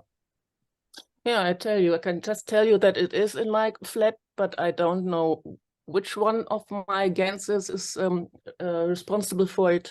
But it is, and I'm really happy. And I have never heard about this cup of heat. Yeah. When does he tell about it or told? No, he just had mentioned it. If they use this energy as a weapon, I know he said that with food, but he also talked about the cup of heat. Okay. Release that if they were going to create mayhem and letting people freeze in their houses. But then when I asked him about it, he said really it was for space development. Oh. I don't know why you'd need a cup of heat in space. But, that's right. Why? Yeah, question. How about in the summer? Do you get too hot? Yes, too hot. This summer was really too hot. I used an ventilator. Is it right? Ventilator? Ventilator, yeah, a fan. Fan. Yeah, right. Danke. Yes, I used a fan this summer because when it's really hot here, means really this special hot. This 1 week was here, special hot. Then I used the fan. I need to, because it's really the heat is stuck in here everywhere, and I don't know if it's more than in other flats, if it's here better, but I used it, sure. But this was just 1 week, and now it's hot too, but I don't use it. It's okay here inside. It's normal. It's always 1 week in summer when it's really this really hot time. Then I use the fan. It's just 1 week every year, but else I don't need it, no. And maybe you stumbled on something with the Ganses, but you're not aware of what's interacting with what to create that sort of balanced condition. Yeah, I don't know. Yeah. Because I have so much, I told you. Well, I don't know. It's very nice. I mean, heating is not that inexpensive these days. Right. That's right.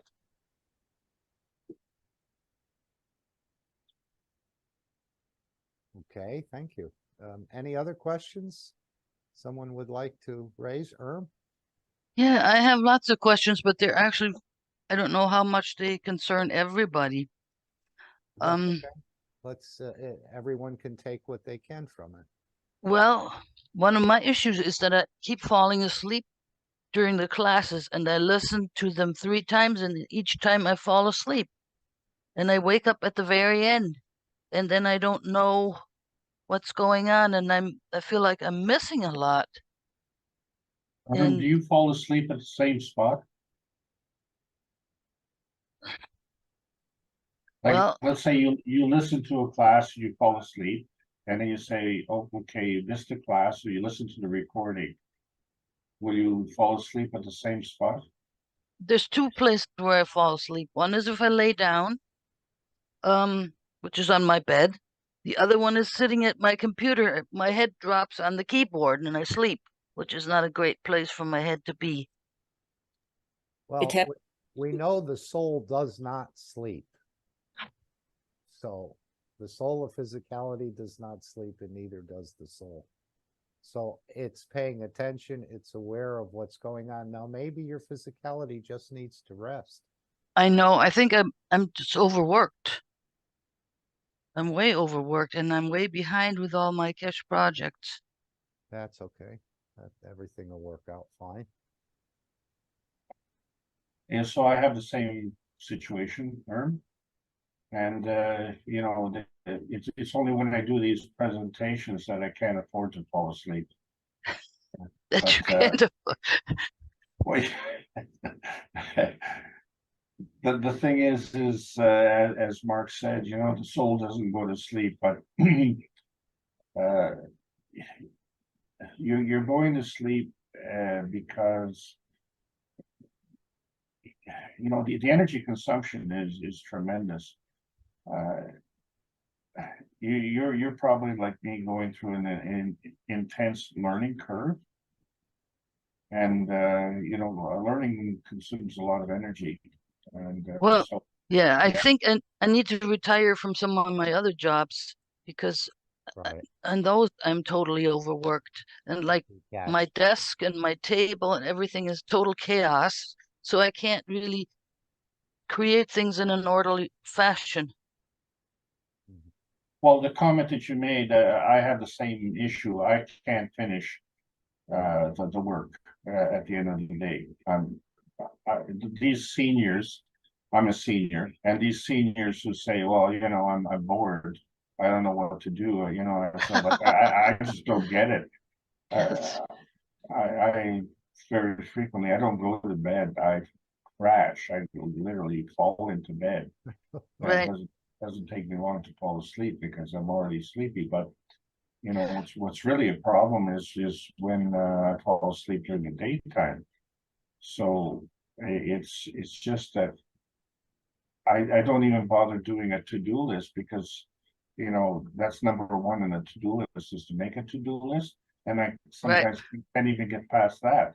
So rather than wasting time, I when I get the inspiration, I just do it, and I don't even bother stroking it off the to-do list. You just you know, but honestly, I I am not in the physicality as productive as I was when I was younger. Hmm. And a lot of old people would say, well, that's normal. Well, yeah, but I'm not thinking like an old person. You know, I still haven't gone through that type of conversion. In fact, I'm thinking much younger, and I'm really excited about the new prospects. The problem that I have is that I think a child, and let's say someone 5 to 7 years old, would have a lot easier time with the plasma science than us old people, because we have these decades of indoctrination to this physicality, and it's hard to let go. And this is a problem you have to let go. And Yeah. But it's like at my house my dog gets his GAN stuff, but I don't. So it's too much to think of using it for myself. And I just forget everything. I forget. well, And that'll come back, hopefully. But yeah, when I you're don't know. listening to the workshops or you're doing mental activity, Mr. Kesh said the brain using so much more energy than if you were piling up bricks all day long. Using your physicality, let's say, to pile up stones or bricks, what have you. By just using your brain, it's using far, far more energy. Yeah. Well, for Then me, it's not just the brain. Like I have trees of peaches outside rotting away and an apple tree that needs to be taken care of and all kinds of stuff that's constantly pressing on because I don't like waste. So I feel like so many things go to waste because of my inattention. Well, the birds and the squirrels and the other ones will pick it up, the possum. Mostly the soil bacteria, Mhm. the composting bacteria. But it's just, yeah. Yeah, Well, falling asleep is not an unusual practice. No, Alenka said Happened we to all of us. Yeah. in the same situation, and for me too. And okay, your unconsciousness will maybe learn it, but for me, I just look the video afterwards, and yeah. And see, and the other thing is, I have such trouble with technology. I cannot even put the calendar on my computer. I cannot download the calendar on my computer, so that makes it very difficult for me to find things. Yeah. And We'll try to work that out better this semester and share more of yeah, the I things tried it directly. again, and No or problem. like during this process here, I had my phone on and my computer, and then my phone, just the picture went away. It was white. There was no drawings on there. And then, then I have to try and get my laptop to work and try and be in a different location with that.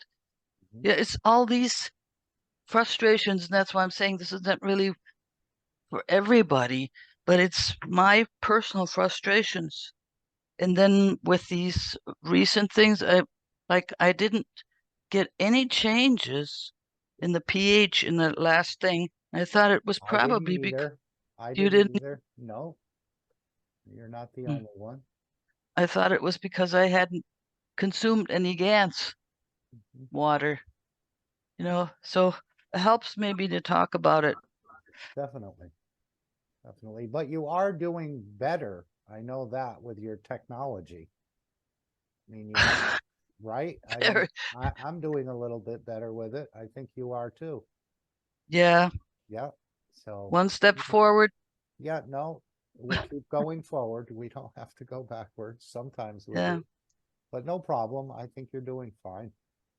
Well, And I I think, was, yeah, I think my memory is decreasing, and that's really discouraging.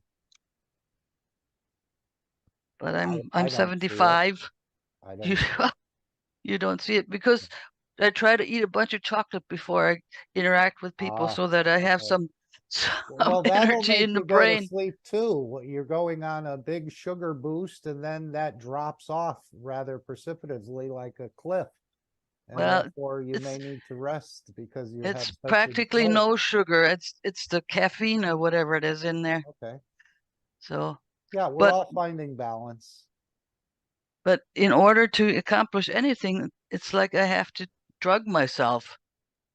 Well, maybe you want to get detached from some of these things that you probably should have been detached from. You know, being a landlord is usually for a younger person, not so much for Yeah. or you But have. I'm still waiting for those items that I was going to equip the Mhm. buildings with, and I have not received anything. Okay. So, Yeah, but maybe you want to think about getting detached. You know, you don't want to burn yourself out. You've done a number of years of it. I'm just saying. I remember when Irmgard started interacting with us, and she has improved a lot, even I though agree. she may not be aware of it. You have improved a lot, Irmgard. I remember Mhm. when you first interacted with the group, your energy level was way below than you have now, and I can feel in your voice also that even though you still have a lot a great way to go, you have improved though. But I you have agree. the pressure out of your mind. Yes. The pressure to do everything, because you have to learn to do not everything, and your body will tell it to you, but you make always, oh my God, I have to do this and this and this. I know this stuff because I have the same, And Yes. that's a Me too. But like this year, I sprayed my grapes with GANs, and they were a beautiful crop. And now they're all rotting on the vine and falling on the ground. You know, don't care. Yeah, because you make your pressure on yourself, and the pressure makes you, yeah, like you are now. Exhausted, Mm. yeah, Yes. yeah. Maybe you should select among the things that you do the least important for you and drop it, so that you have Yeah.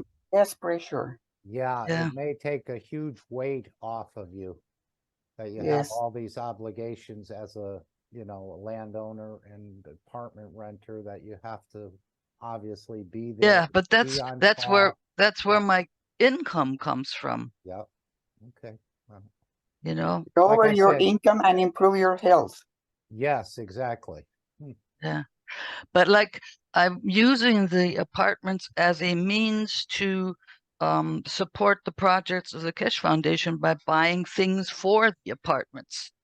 Mm-hmm. You know, they're Yeah. not for me, they're for the apartments. I don't have personal finance, but I do have the business money.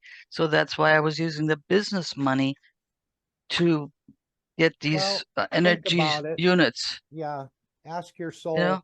how you should proceed, or that's your closest friend, your closest confidant.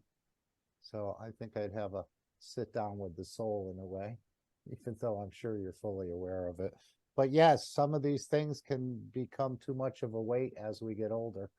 And Yeah. we don't want to detach from the physicality. We just want to hang on, and that may not be as healthy as we think it is. I would love not to have to deal with the computers and things, but that's my connection. Yeah. Get somebody to teach you. The thing is, I immediately forget.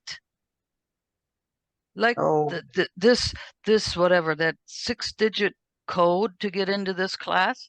How many times have I put it in? Do you think I could remember? When I go from downstairs to upstairs, I've already forgotten it. You know? Yeah. Yep. No, that happens Oh to all man. of us. Don't be critical of yourself. write it down. Yeah, right. Yeah. I have it written down, but I have to carry it up and down the stairs. You know. Yeah. Anyway, I don't want to be a complainer. It's just that I feel like, and like now my dog is talking to me and saying, "Stop being on there. Come feed me." You know. Good. Yeah. So Well, anyway, you've made a lot of progress, and it just was acknowledged as well. And you'll thank you. continue that. Yeah. Yeah. Please send me energy. I will. Okay. Thank you. Okay. So Mr. Kesh was talking about disappearing, Alex. Was he just talking about here on this planet and having an existence in a dimension without physicality? He talked about coming back into the physicality, or was he talking about disappearing and going somewhere else? I was thinking you could have a new knowledge in a way, a different knowledge by operating in this dimension without any physicality.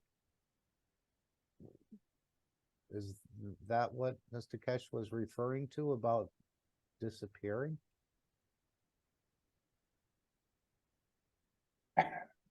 The whole method of transferring energy in outer space is not visible.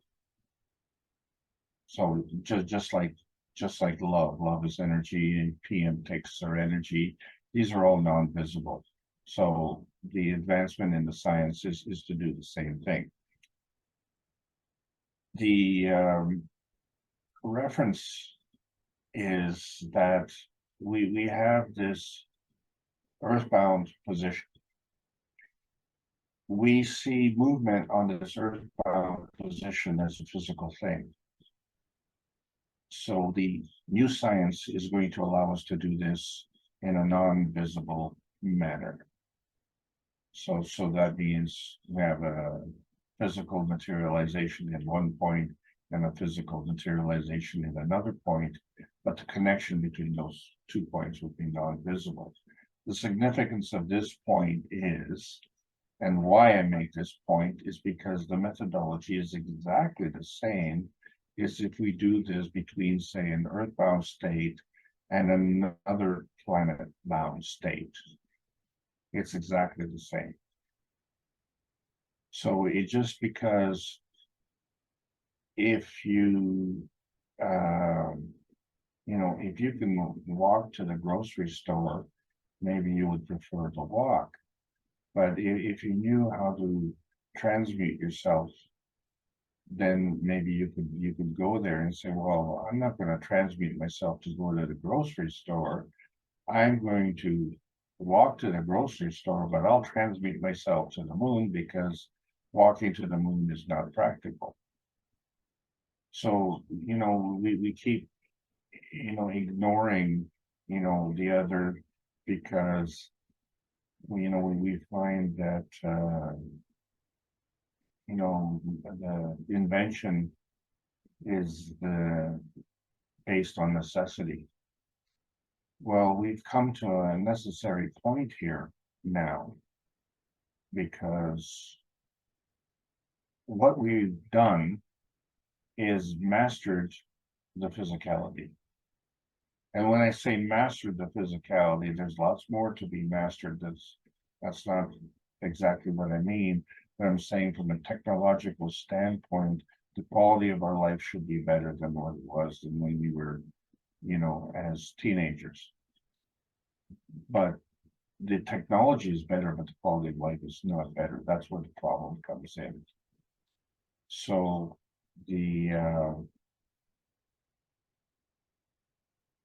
myself, I think we can not be seen, but be here at the same time. Or not be seen and be in Beijing at the same time, but you're still have a presence in the physicality, but it can't be seen. So I was thinking that this would be a new dimension of understanding, operating without a dimension in a way, even though you're still there, he seemed to indicate. Oh, no, it is a Can't be seen. dimension. No, it is a dimension, but it's in a different energy state.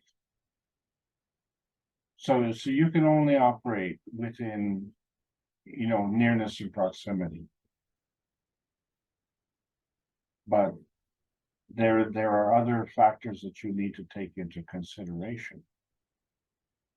So what the advent of the technology is allowing us to do is to give us a choice, whether we physically materialize or whether we just plasmatically manifest.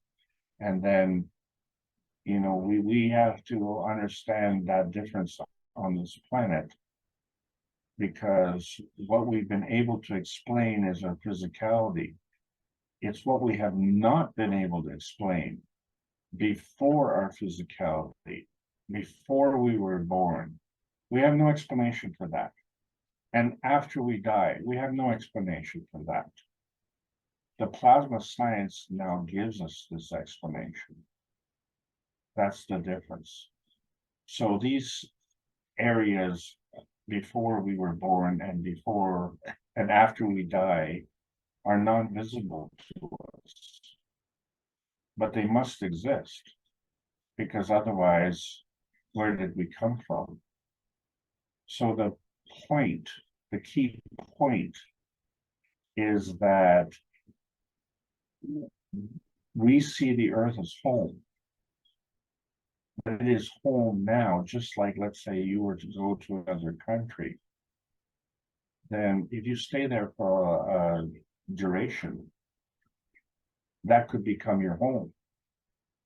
And you say, well, where's your home? Oh, this is my home. No, no, no, no. Where did you come from?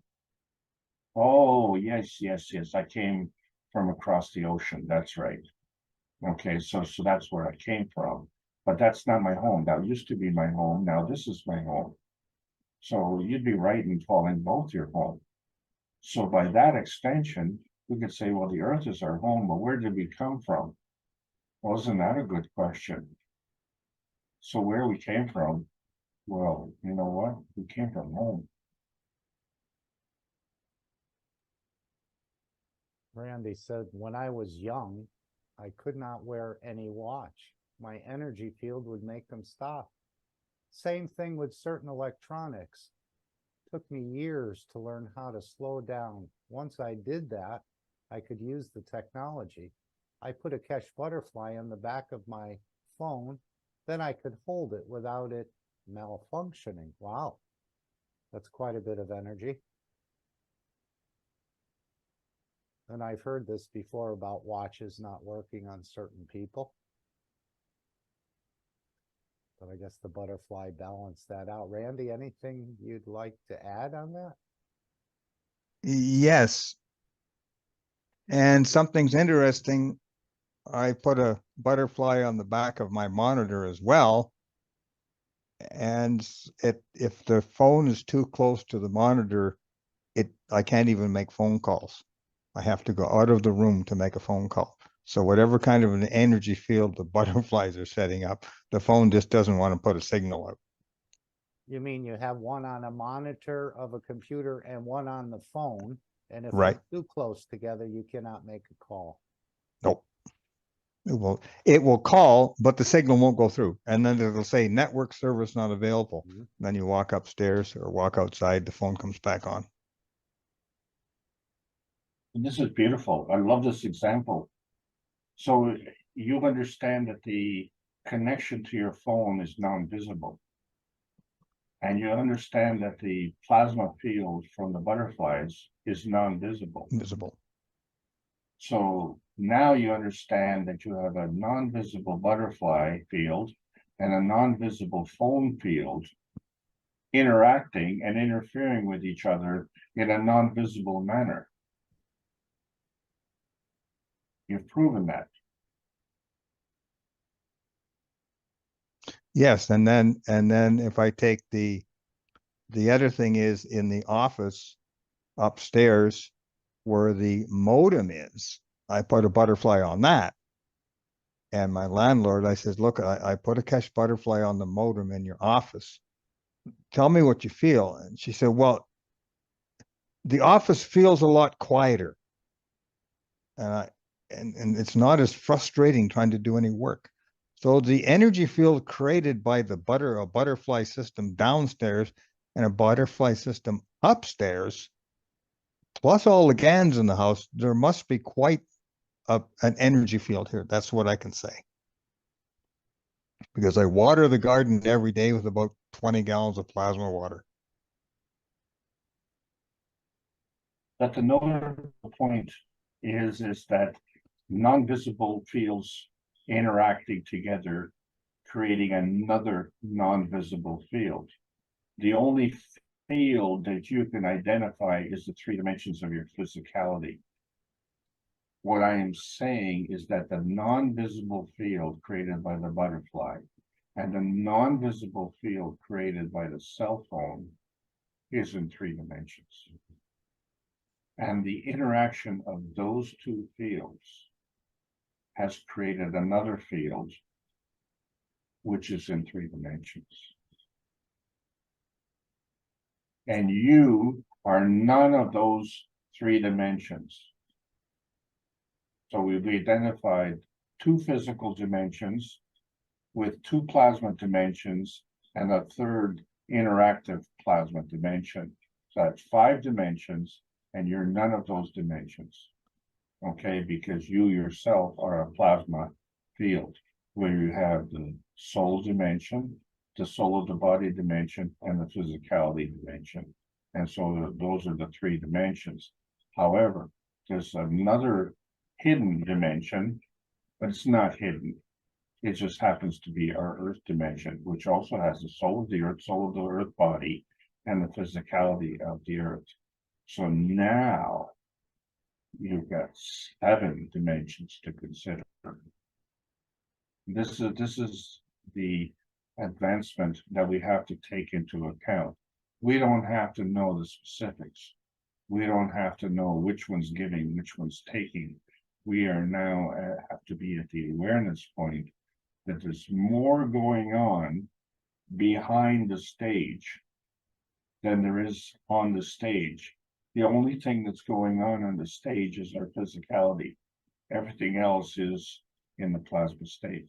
This is a wonderful example that you brought up, Randy. Thank you. Thank you. And Randy, would you like to tell us more of your adjustments on your CO2 box, the plate and coil? Yes, thankful to the last weekend's thing. I've been playing with that, and it does make a difference on the width of the distance between the zinc plate and the nano coil. I've created CuO, and now it's working on CO2 just by variating. And I actually measure how far it goes apart now, and it makes a big difference. The GANs that one produced is the fluffiest GANs I've ever seen. When you shake it, it takes hours and hours to come out of suspension and settle. The energy field is even different. And no battery. And no battery, no external power source at all, just a nano wire that comes with it. And in the middle of the nano wire, they've got another, I would think it's a copper wire, but that's nano coated too. And if you stand that up, it does, like Joel said, it does make a difference. And I went and actually read the instructions, and it said you need a 5-liter container. So I went and found a 5-liter container, and it's not at 10%. And on the third day now, it's already got amino acids on the top.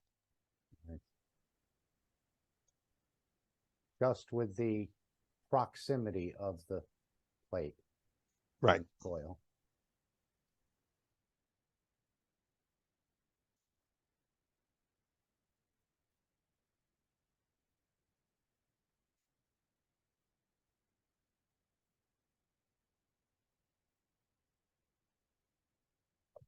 Okay, any other thoughts or comments anyone would like to raise?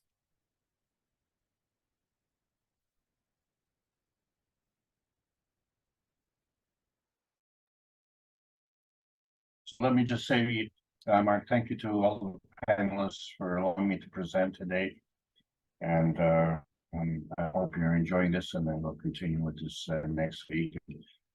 Understand that the main comment that everybody has made this week is remember this week in passing, because generations from now down the road, someone will ask you, where were you at this pivotal moment in history? And you'll be able to answer them truthfully. You were at the right place at the right time, and you knew it. Thank you all. All right, just another point on that loose harvesting. I think it goes back to the thinking good, speaking good, and doing good. Let's say, you're interacting and someone has in the crowd a speech impediment, and you say they sound like Donald Duck or some other thing. That would be a type of loose harvesting. But it seems like that sort of energy, even though it may tickle you for a few moments in time, it's rather empty energy, right? It doesn't last or stay with you. It needs to be constantly reinvigorated in a way. You need to do that again to sort of get the same sort of energy that doesn't last, where the right way would be to give to that soul unconditionally who's having a speech issue or something, rather than to make fun or try to take the energy from that person, even though they're vulnerable and everything like that. But it's the giving that's the key, rather than trying to take. Even though you get a little bit of a satisfaction, it doesn't last, I don't think. Yeah, but at that point, you're the judge on the beauty panel.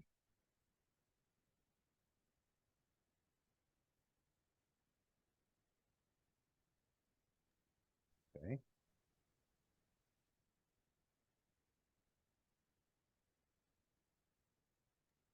Anyone else would like to raise anything? I'm going to play the 10 minutes of the headphones, the new Cosmic bundle that's being released. And then the final disclaimer, and the meeting will end. Unless someone has something else. Again, we have a testimonial meeting tomorrow, 8 p.m. if you can.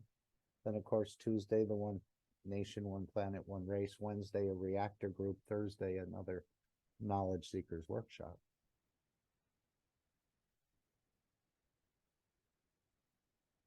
And we'll probably be hearing more and more as these cosmic bundles come out. I don't know exactly when. They may have to go through some sort of testing as well. He said it wasn't easy putting them together. So we'll see how that plays out. But that may be part of the, again, going along with the wellness program of the apps that may already be built in there, and you just need to provide the funds for it to open up. So there may be energy in there, wellness, feeding, communication, transmutation already built in. It's just a matter of applying the funds to open or unlock that key to that part of it.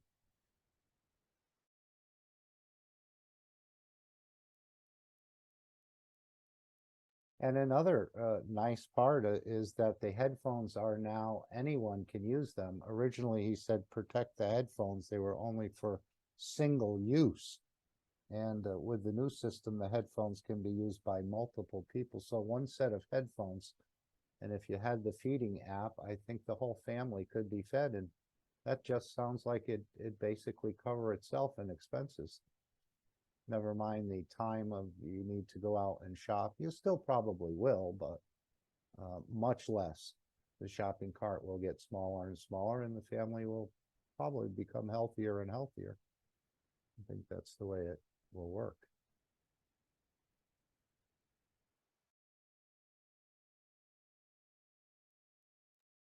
Okay, any others, or let's see here. Okay. So shall we play the last few things here?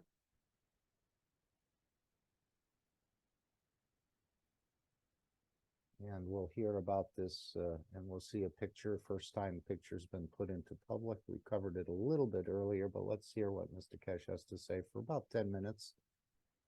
And then the final disclaimer, and we'll sign off. Thank you all for joining. And again, we can elevate our own souls. This is one of the, let me just bring this up. This was a little gift that was given to the attendees in Manchester, just a little key ring with a few words on it. But I think the words are important, and these are things you can say to yourself. You have to change screens, Mark. We're still seeing Alex's screen. Okay, sorry. Thanks, Randy. Okay. There. Okay. Yeah, this is a little keychain that was given to some of the participants, but the words are what's important. That's why I took a picture of it and wanted to share it. And again, we don't get enough acknowledgement from our lovers or our wives, our husbands, children, friends about working with the technology and being part of this great change that's happening. But you can actually elevate your own soul with these sort of phrases and other phrases you can use. And I'll just read it. May you be proud of the work you do. May you be proud of the person you are. And may you be proud of the difference you make. So you can say this to yourself and elevate your own soul just with these simple words. And that's why I thought it was important to share that. Okay. Let's just take that down. So let's hear a little bit more about the bundle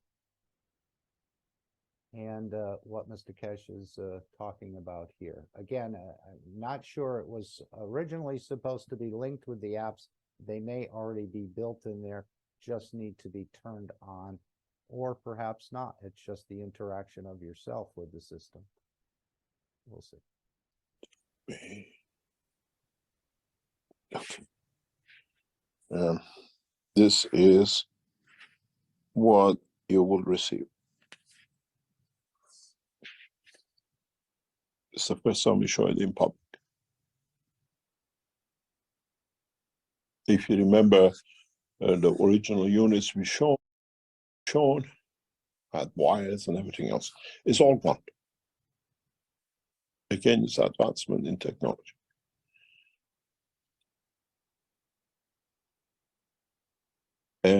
even this is like Apple 1 will have Apple 10 and 15 and 20, and you can imagine what will come. Very soon, the way we see it, this white unit, as we develop, will go into the headset. So one headset will be a complete unit with everything.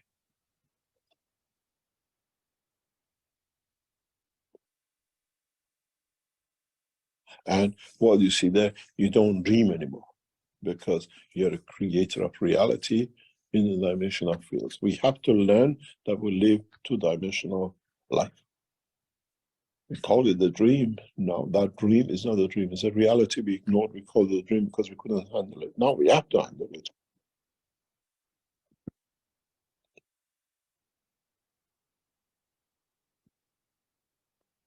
And I foresee maybe in 3 years, 5 years, that we reduce even those headphones to single units embedded within the structure of the physical life of the man in the communication with the solar physicality, in a way, in the bloodstream. Quite possible. That allows instantaneous conversion in transmutation. But this is in time ahead. So what do you call it? Dean has brought is part of his own intuition and part of being maybe a member of Universal Council. And in the past few days, we have delivered such a dummy unit. There's nothing in it, just shows. He's referencing Dean. Apparently they put a dummy unit in the exhibition center, perhaps, and Dean was going to share some of the things in the One Planet, One Nation, One Race, but I think he was asked not to. But as Mr. Kesh said here, I didn't realize it was a dummy unit. We didn't really see any pictures from Dean, but this is the first time we're seeing a picture, and he's just saying Dean was just explaining what he thinks he understands about the unit. That's where Dean came into the conversation. It's in, what do you call it? In the exhibition center, which is still running till we pack it up in the next few days and weeks. The links we have given notice to are what we call the owners of the properties that will be leaving by the end of October. So till we get to that point, it's just anybody goes into exhibition, you can see things. There's nothing that we cannot reveal. There's nothing there that is been revealed to anyone to be revealed.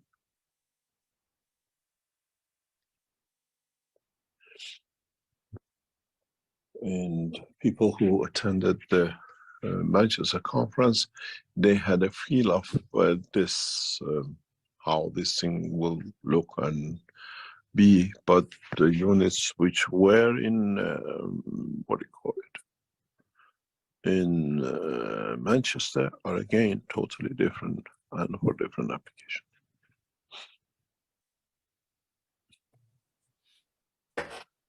Okay, thank you. And a question in live stream from Wolfgang. Can you tell a bit more about the new possibilities and how advanced the possibilities are, which are developed in the background? Thanks. We work with different structures of research. We have frontal research, and at the same time I work with a lot of people individually or a group of 1 and 2 in the background. So if you take overall structure of the research and what is getting developed, we are very, very advanced. Some of it is frightening how advanced we are. Even our own knowledge seekers don't understand what they are doing, but they understand part of it and they follow it because they see other effects. But the actual system is set up for a totally different outcome. And as we come to it, we bring your attention to it.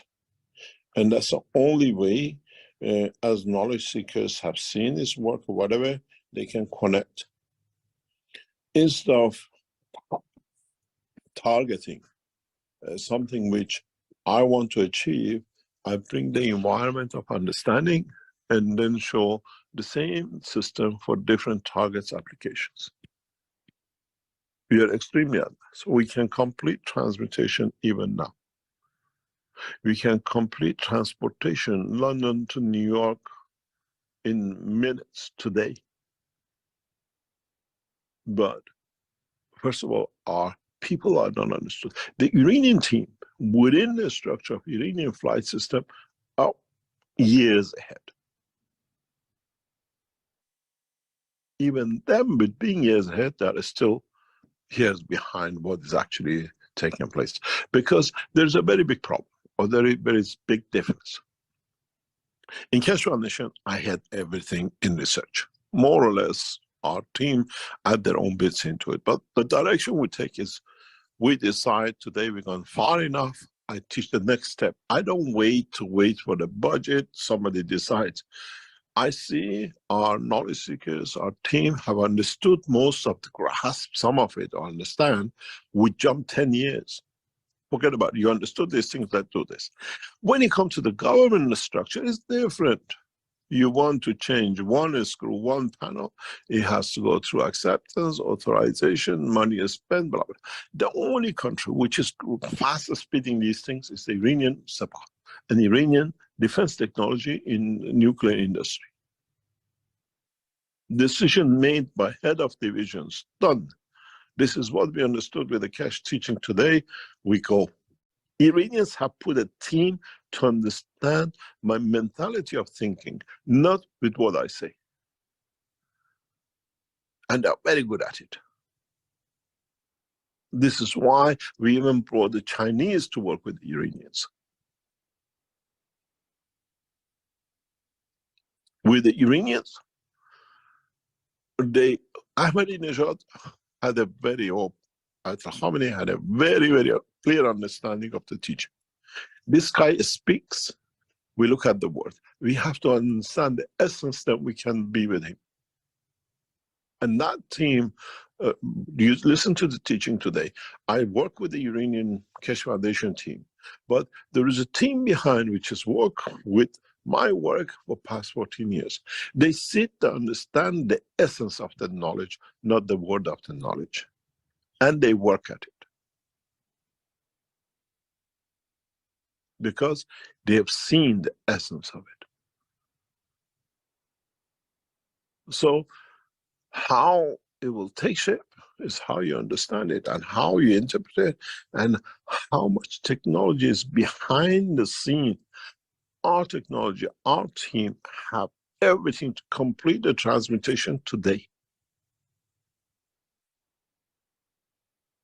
Within the capability of the Keshe Foundation, we have built the system. Actually, some of you have already used it without you knowing to convert energy into matter.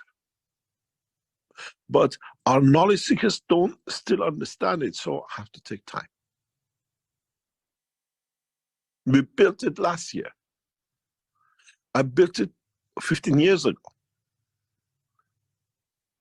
I said to the knowledge seekers before, those who came and went to the moon and they brought a handful of dust or brought a stone with them, I said, you need a system to convert this dream to reality that becomes a material. We already built that system. What you touch as a stone on the moon, when I put your hands inside the system, become that stone. So you didn't dream, you actually been on the moon.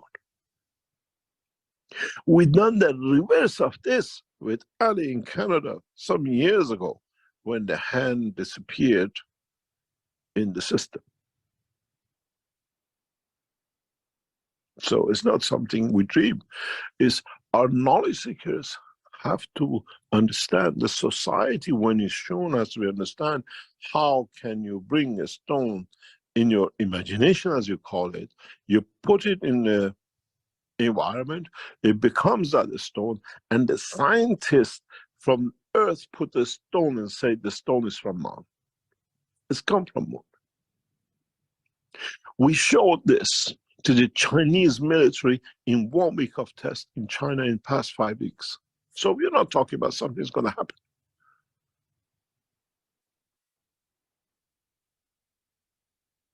And they tested it and they confirmed it.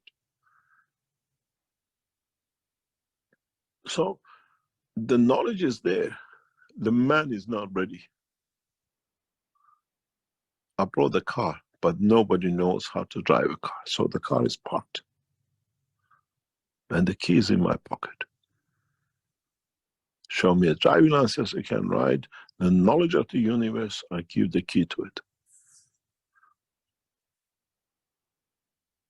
Very complete. The knowledge, what sits in 2 or 3 of laboratories of the Keshe Foundation, and the people are taught individually to, is immense.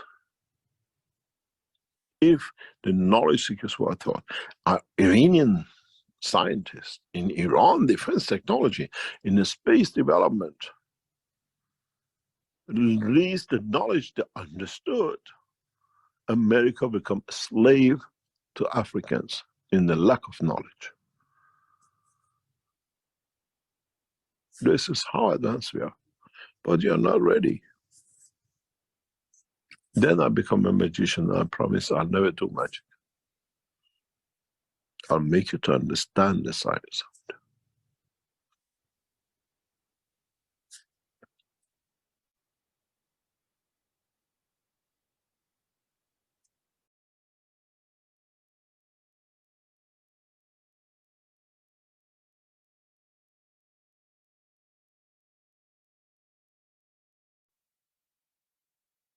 Disclaimer: the information and education material contained herein is meant to promote the general understanding and dialogue of GANs processing. Such information is not meant or intended to serve as a substitute for a healthcare professional's clinical training, experience, or judgment. For patients and individuals, such information is not to be a substitute for professional medical, therapeutic, or healthcare advice or counseling.